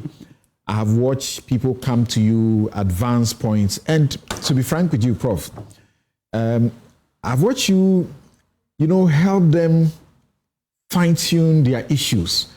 But there was a particular one about the Council of State. I thought you just don't want the Council of State scrapped. So tell us about how far so far. Well, that's you really put me on the spot on this one. So yes, we have had a number of submissions, of course, on various issues, but one of the interesting ones, of course, is on the Council of State. And we've had an engagement on the Council of State, along with some other independent constitutional bodies. The sense, at least at the time that we had that conversation, was that a number of the submissions were in favor of the abolition of the Council of State. And, but of course, our role, I think, as the committee is to just probe, right? Why is it that people want the Council of State abolished? And because our task is forward-looking, we're looking at not just what is not working now, but how we could make things work better. The posture that we've taken, and at least that I have taken, is that it is not sufficient to call for the abolition of an existing structure in the Constitution if the call for abolition is predicated largely or solely on the fact that it is not working as structured.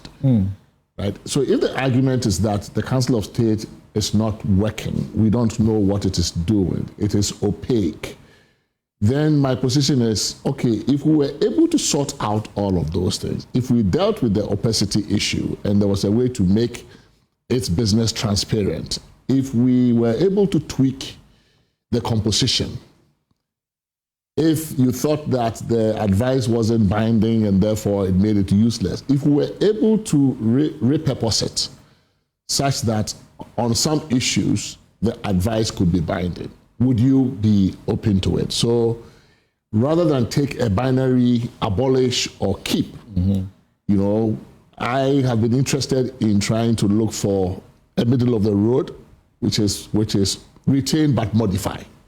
Right? So in that particular interaction, that was what I was trying to do. I was trying to probe further so that I could get exactly what it is that people were talking about, because the abolition is based on a certain structure that we all feel is not working. So if we, in the process that we are currently undergoing, if indeed we could come up with a recommendation that changed the composition, we reduced the president's number of appointees on it, or eliminated them all together, gave it a different function, gave it some more teeth, would you be willing to live with it, right? So that's what it's been about. People feel once it's non-entrenched, low-hanging fruit, just kick it out. Well, but at a certain point, I must tell you, I feel that you're stifling their views. You don't want them to express it the way they want to express them. No, it's pressing, because our goal is to get you to make the strongest argument possible in favor of the position that you... I remember you asking the question, replace it with what? I'm like, huh? Right? I mean, because if the idea is that, the president, they are not effective advisors, then would just taking them out of the scene completely make the president's decision-making better. Right. And maybe the purpose that they are serving is not the right purpose, or it's not adequate. And I think there's also some history to it. So I have been interested in looking at what it was that we tried to do in 1969 when we first introduced the Council of State. When you go back to 1969, it really was an interesting structure. The Prime Minister was a member, the leader of the opposition was a member, former heads of state were even allowed to sit on it. At the time, we didn't have any. But the idea was that they were going to be advising a statesman president, not a politician president, because the head of state at the time, the president, was just a head of state, not head of government. So that idea, I think, worked under that scenario. When we moved to executive president, we did not make the necessary modifications in that relationship between the Council of State and the president, because now we had a politician president, but we still had a Council of State advising that person. And the question is, well, why would you need somebody who is an executive president to take advice from a body that is constituted this way? So I think that, the history is important, as well as what we've done with the structure from 69 to this point. And my goal as chair, I don't see it as my goal to essentially either preserve the status quo or just kill everything. Okay. We're trying to look for solutions to problems. That's the approach we've taken, that this task is to find solutions to governance and developmental problems that emerge either from the Constitution or from the way we do our politics. Right. If we can find a solution in the Constitution, then all the better. Okay. Let me get back to you quickly, but to Dr. Esiansa, and I'm watching, like I said, my best people, Professor in charge of the Ashesi University, Patrick Ewa, and I'm watching and listening to him and the propositions he's making, the Aziz Bambers, Asan Komes, Domelevos, and they are talking to you, and I feel there's one part that you may have your bias, because they say the longer you stay as a professor in the university, the better you become. So the retirement should be improved. Judges take 65 years and 70 years in the Supreme Court. Why can't lecturers do that? So when you're listening to them, you can't avoid your own bias, right? Well, I think it's important to be objective. In looking at this, and indeed, when you look around the world, some of your most seasoned, academics, people who are still, grooming people to take up leadership in various aspects of our public life, are people who are past 60 and 65, and there are people who we say that we age like wine in academia, right? That's right. But it doesn't mean that it should be such that at the institutional level, if somebody is not effective, just because there's that, retirement age and there's still space for them, you let that go. And I think it's important to perhaps consider, is this unique, or should this be unique to certain sectors, to certain spaces where academia may be one, so it may not be generic across board. And those are the kinds of questions we need to be asking ourselves. And as for the bias, I think for me, it's all about effectiveness. If somebody gets to 60, even 50 before retirement and they're not effective, this is where the HR side of me comes out. Great. Performance. If they're not performing, then they shouldn't be there. But if they're 70 and they're actually delivering and they are inspiring young minds, then why let them go? But I think those are things that we should really... So as a non-lawyer, you're listening to people on lands and natural resources. You've listened to various people, including Ga people, Dangbe people, who have matters of lands, talk to you, and the issues of decentralization, local government, the chieftaincy. You're listening to all of this, public service and enterprises, code of conduct for public officers, and exercise of discretionary power. All of these are, legalese, independent constitutional bodies, executive advisory council, that's the Council of State we spoke about a while ago, the political parties matters, and all that. The judiciary, because there was a whole session for the judiciary as well. Are you enjoying it? Oh, yes. I'm learning a lot, actually. For many years, I've had a copy of the Constitution, and once in a while, you flip through it. But now, it means delving deeper, reading and listening.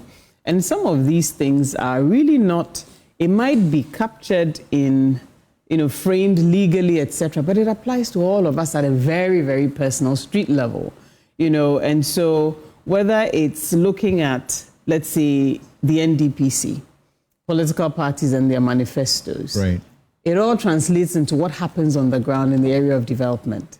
When you look at local government, the people who want to see young people being drawn more intentionally into the district assemblies, the function of district assemblies, as for Galamsey, it affects all of us. So these are issues that are maybe legally, argued out, etc. But at the end of the day, when the rubber hits the road, it affects all of us on the ground.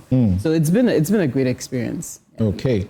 You engaged on, gender rights, youth inclusion, and net rights was there. Amnesty International was there. Oliver Barker-Vormawor, Comfort Okran, and then there was the anti-corruption part. I really enjoyed that session. Kojo Asante, Daniel Domelevo, Ambassador Anna Bosman, Manasseh Azuri-Awene, and what goes into how you select who you want to listen to? Maybe I'll throw that to the yeah. Well. So we have we follow a very systematic. We have followed a very systematic approach to this. So first, we have these thematic stakeholder engagements where we cluster.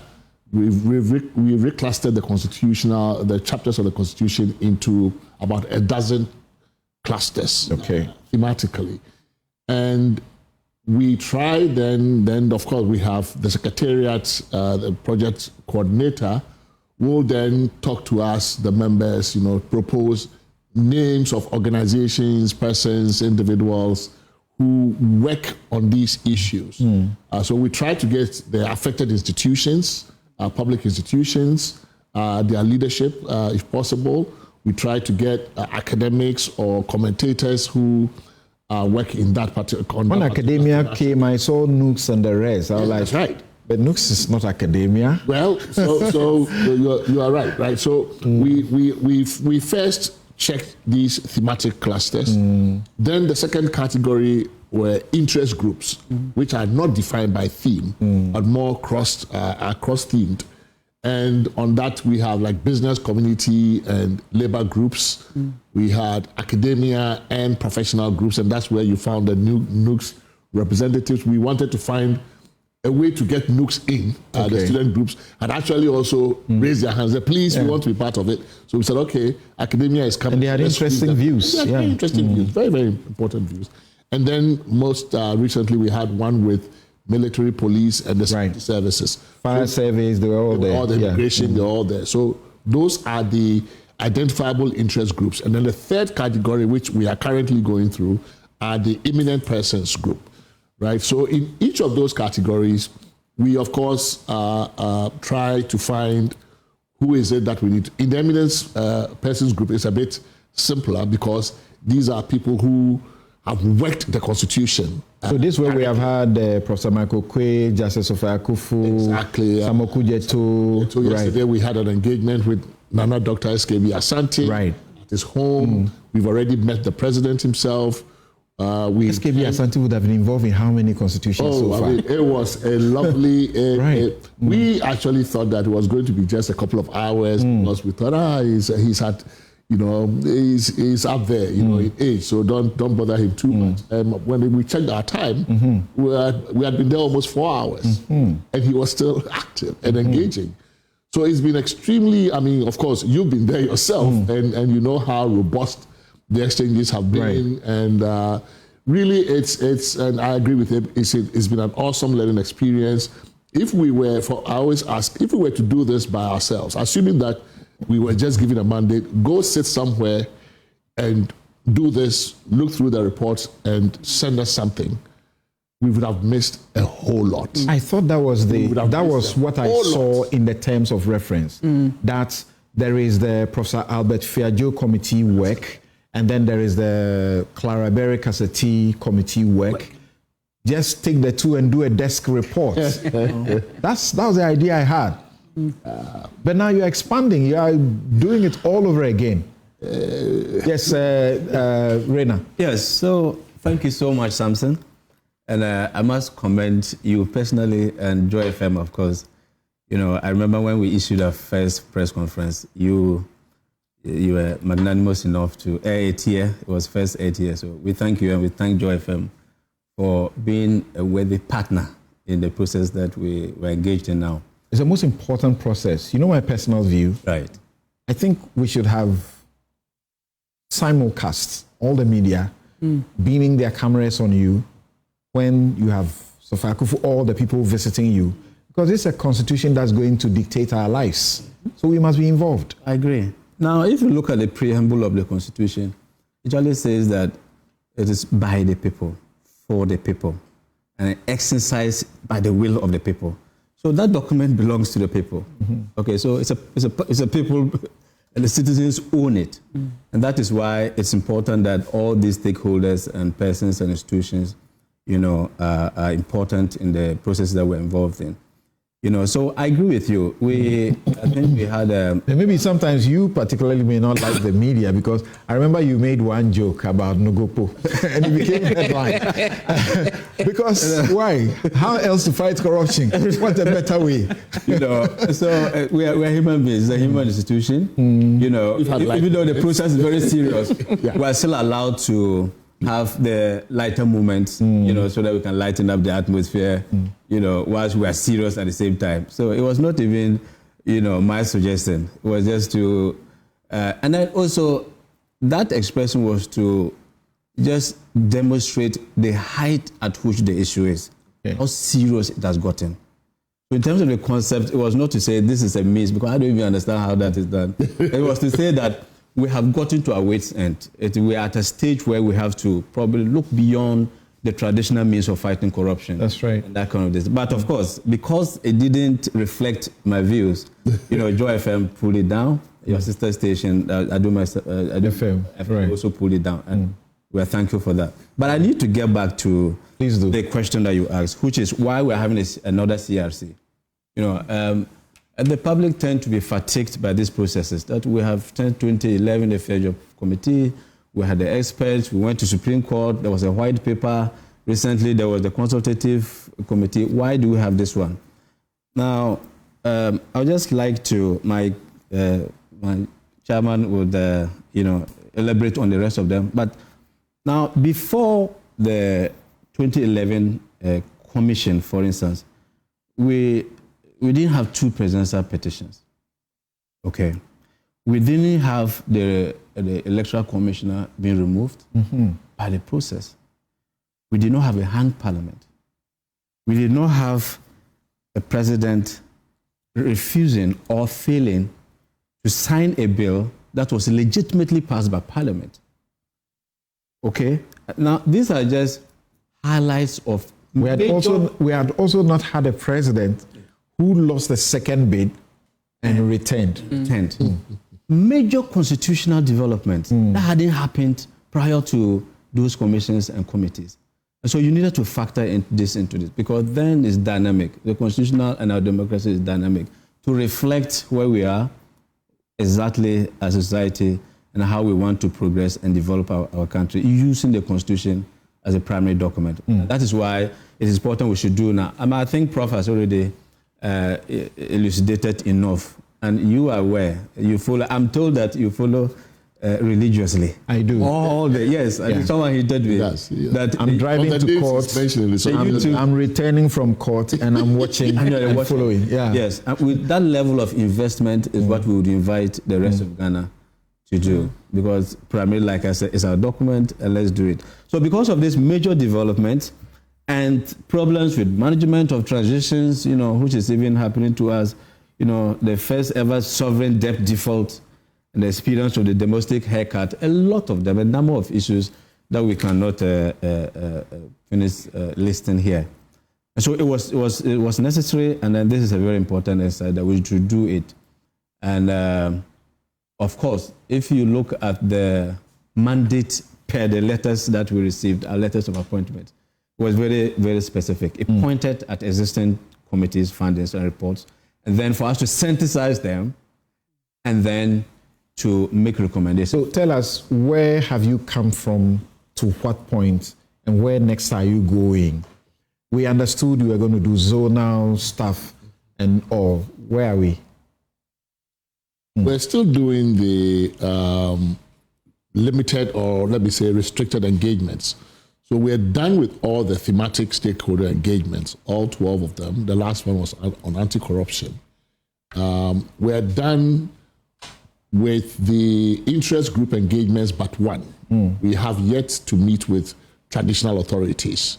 So we are going to set up a meeting with the National House of Chiefs and meet them. While that is waiting, we have commenced the eminent persons engagements. We've met one former speaker, a former chief justice, former member of Council of State. We've met the president. We have a former president to meet a former vice president. So we're still on that. Once we're done, and it may not be in sequence, we could do them out of order. Once we are done with some of these, we will be starting in this May, our zonal engagements. So we have divided the country up into 8 zones, roughly 12 locations, from Wa, Bolga, Tamale, Sunyani, Kumasi. These are going to be public fora? Yes, okay. Public fora.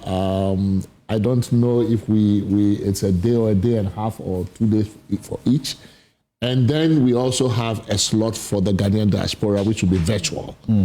So once we're concluded with all of those, then we come in-house and do our deliberations. We will have to take on board all of the input that we've gotten. And then together with our primary documents, which are the 2011 report and the 2024 reports, then of course together with our constitutional, our various constitutions, related court decisions, Transition Act. There are a number of things that are not necessarily constitutional, but affect the way our constitution has worked. So, for example, the SIGA Act, right? If there is a sense that we should bring the state-owned enterprises or the commercial corporations into the constitution, currently not in the section on public services, then we need to look at SIGA and how it's organized. How do we bring commercial state-owned enterprises into the constitutional scheme of regulation? So there are a number of primary documents we'll have to take account of. Then we'll put all of that together and we start the internal deliberations on the committee, which should take about maybe all of June, all of July, more or less two full months to actually do the work. So there's plenty ahead of us still. Dr. Siansa, what has been more revealing for you in these sessions? What is it that, gets your attention as you sit through these processes? Maybe one key thing is if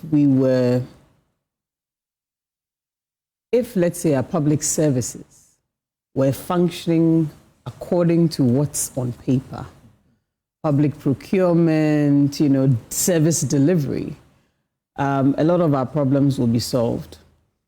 So the enforcement of what exists, because some of the things that you're reading, it's, useful. Having said, let's say the Public Services Commission, their mandate is clear, what they're doing. If they had the room to work the way they're supposed to, they would have effectiveness. But then where things get politicized, so it derails them. And so just learning that there are some of these things, it's just a matter of doing what we need to do, existing policies and then enforce. Yeah, so what can you point at to justify how important this process is? Well, the process is important. It's been 30 plus years since the Constitution was framed. Life has changed. So whether we like it or not, we need to come to it and then do the review. It's been interesting for me just listening to some of the things and realizing we've talked about it and talked about it. The election of, DCs, it's come up so many times. But here we are. It's still there. So this is the time to use the opportunity to capture things properly so that the Constitution outlives us. So that going forward, like Prof said, this is a problem-solving mission. It's not a solution looking for problems, but then looking at what we have, what's not working, how do we improve that? State-owned enterprises. It's been interesting just looking at how quickly we're setting up new commissions, new authorities, and where do we stop? Where do we consolidate so they can be effective? And for me, it's just been not just learning, but listening and also learning the history and the context. You know, the question around previous constitutions and having a prime minister, looking at the Council of State and some asking, well, should this be a second chamber? These are things that I would never have thought of. But then going through this process, learning all these things and realizing there's a lot of context and richness that explains why the Constitution is the way it is now. How do we understand that context so that we don't just arbitrarily come up with, you know, recommendations, but we ground it in the context of that time and now design for the context of this time. And that's really important. Prof, you have been at constitution making and questions of constitution, literally every part of the constitution, as far as good governance is concerned and independence of, say, the judiciary and the rest are concerned, you have written about them over time. Now, sitting at this place, I can see it's such a privilege to make it happen. Are your expectations being met? What is it that you are hearing that makes you feel your expectations are being met?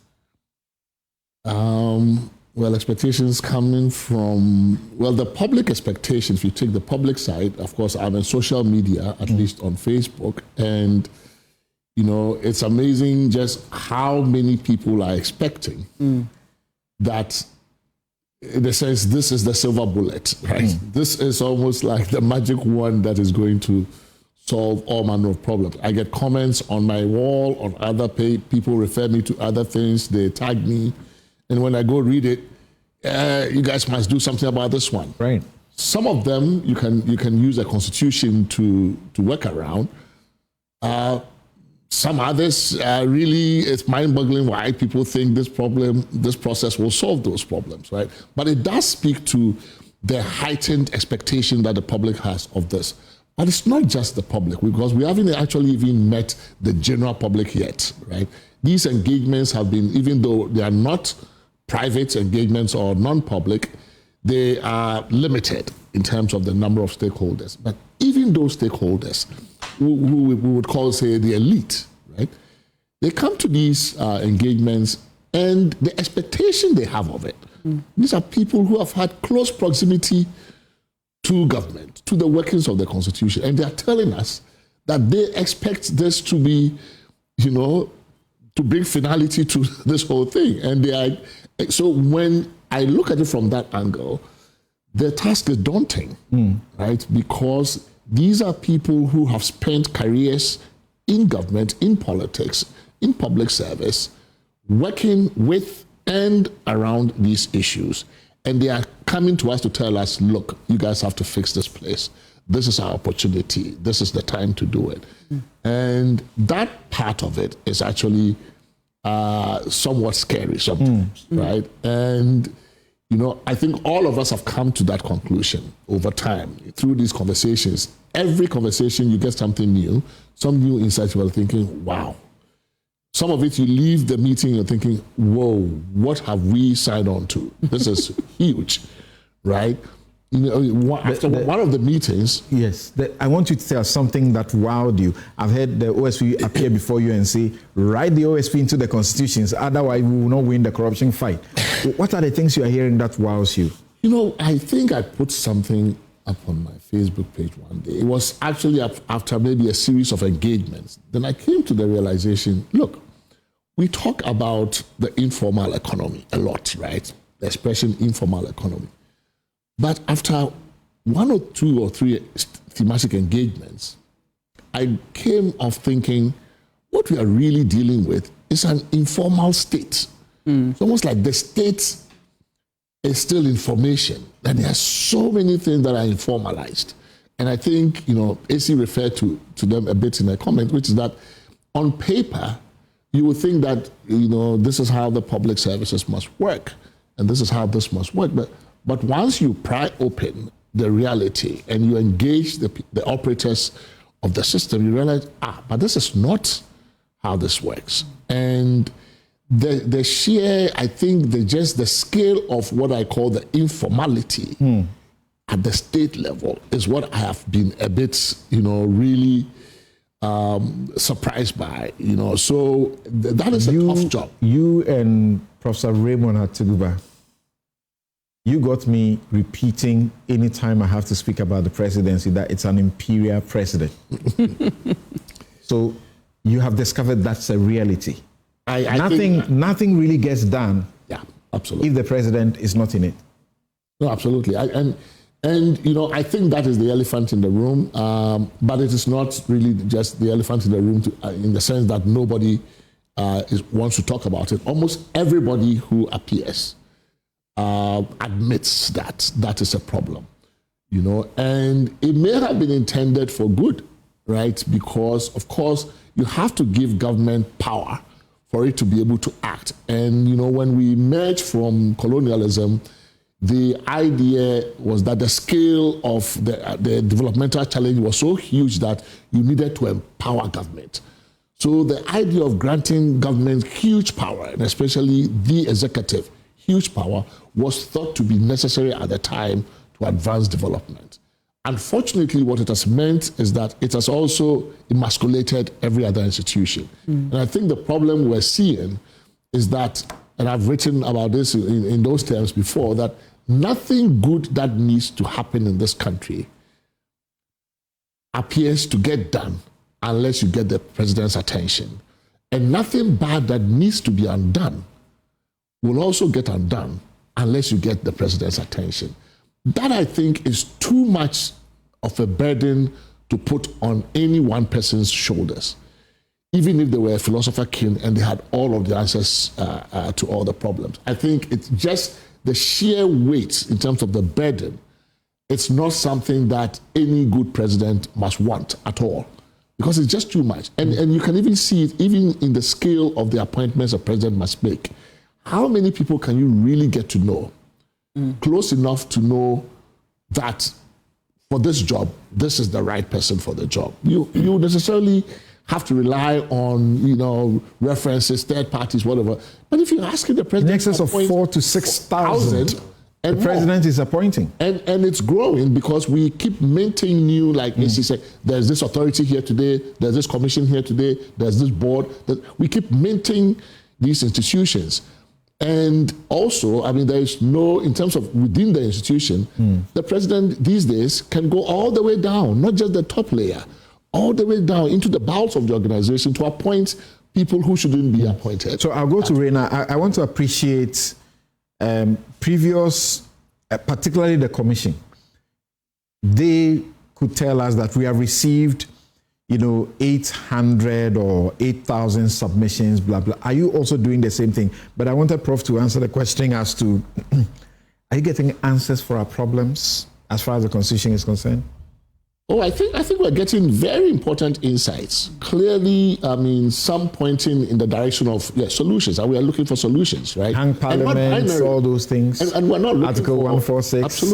Absolutely. We're not looking for. So, for example, in one of the recent engagements, looking at 146, for example, and I had not even averted my mind to it. And the issue arose, well, why is it that it's either about the only provision the Constitution makes for the disciplining or accountability for judges is removal?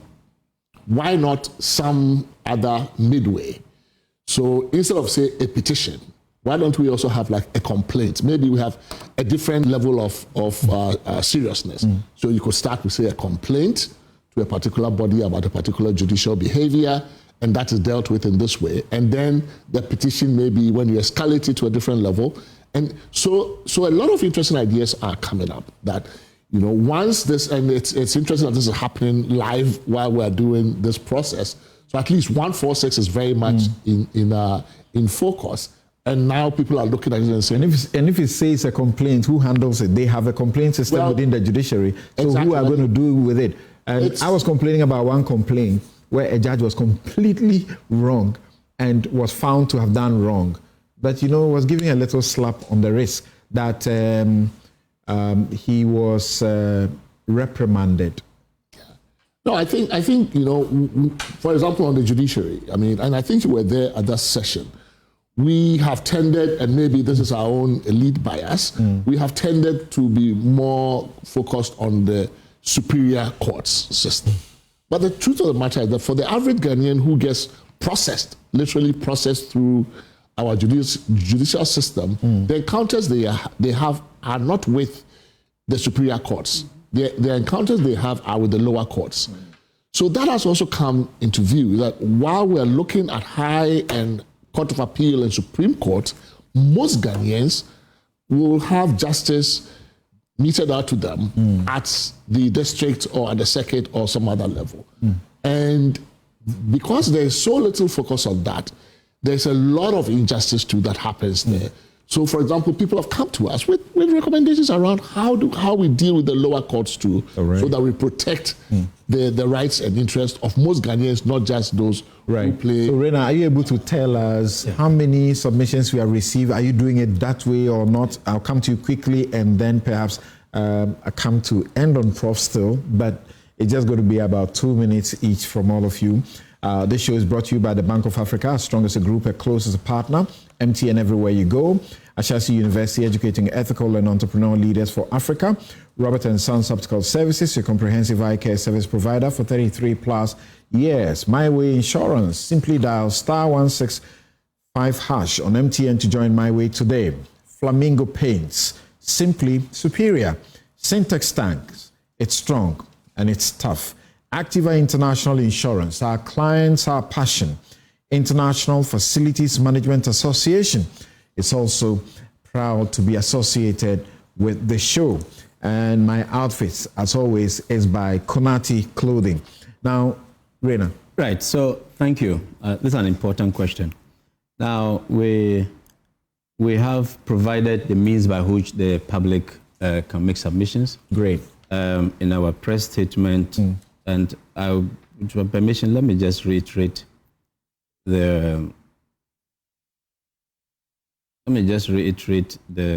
actually had somebody reaching out to me and asking, how can I make my submissions to the committee? And I had to refer them to one of your offices and the website that you have put out. So there are two primary modes by which you can make a submission. Okay. The first one, you can submit via online and through the email, submissions@constitutionreviewgh.org.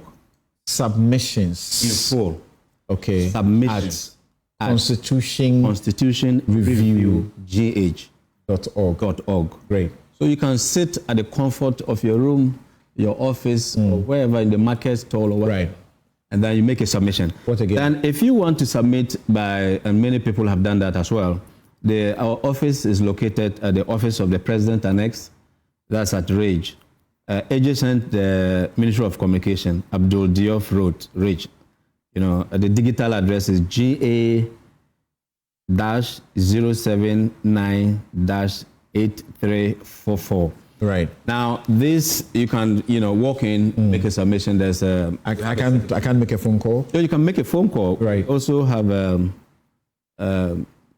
we have a phone number, contact 053 999 3652. Go over that again. 053 999 3652. Thank you. So you make a call and then make arrangements as to the most convenient way by which you can make your submission. All right. Now, in terms of data, as at now, we have received, as at this morning, we've received 325 online submissions.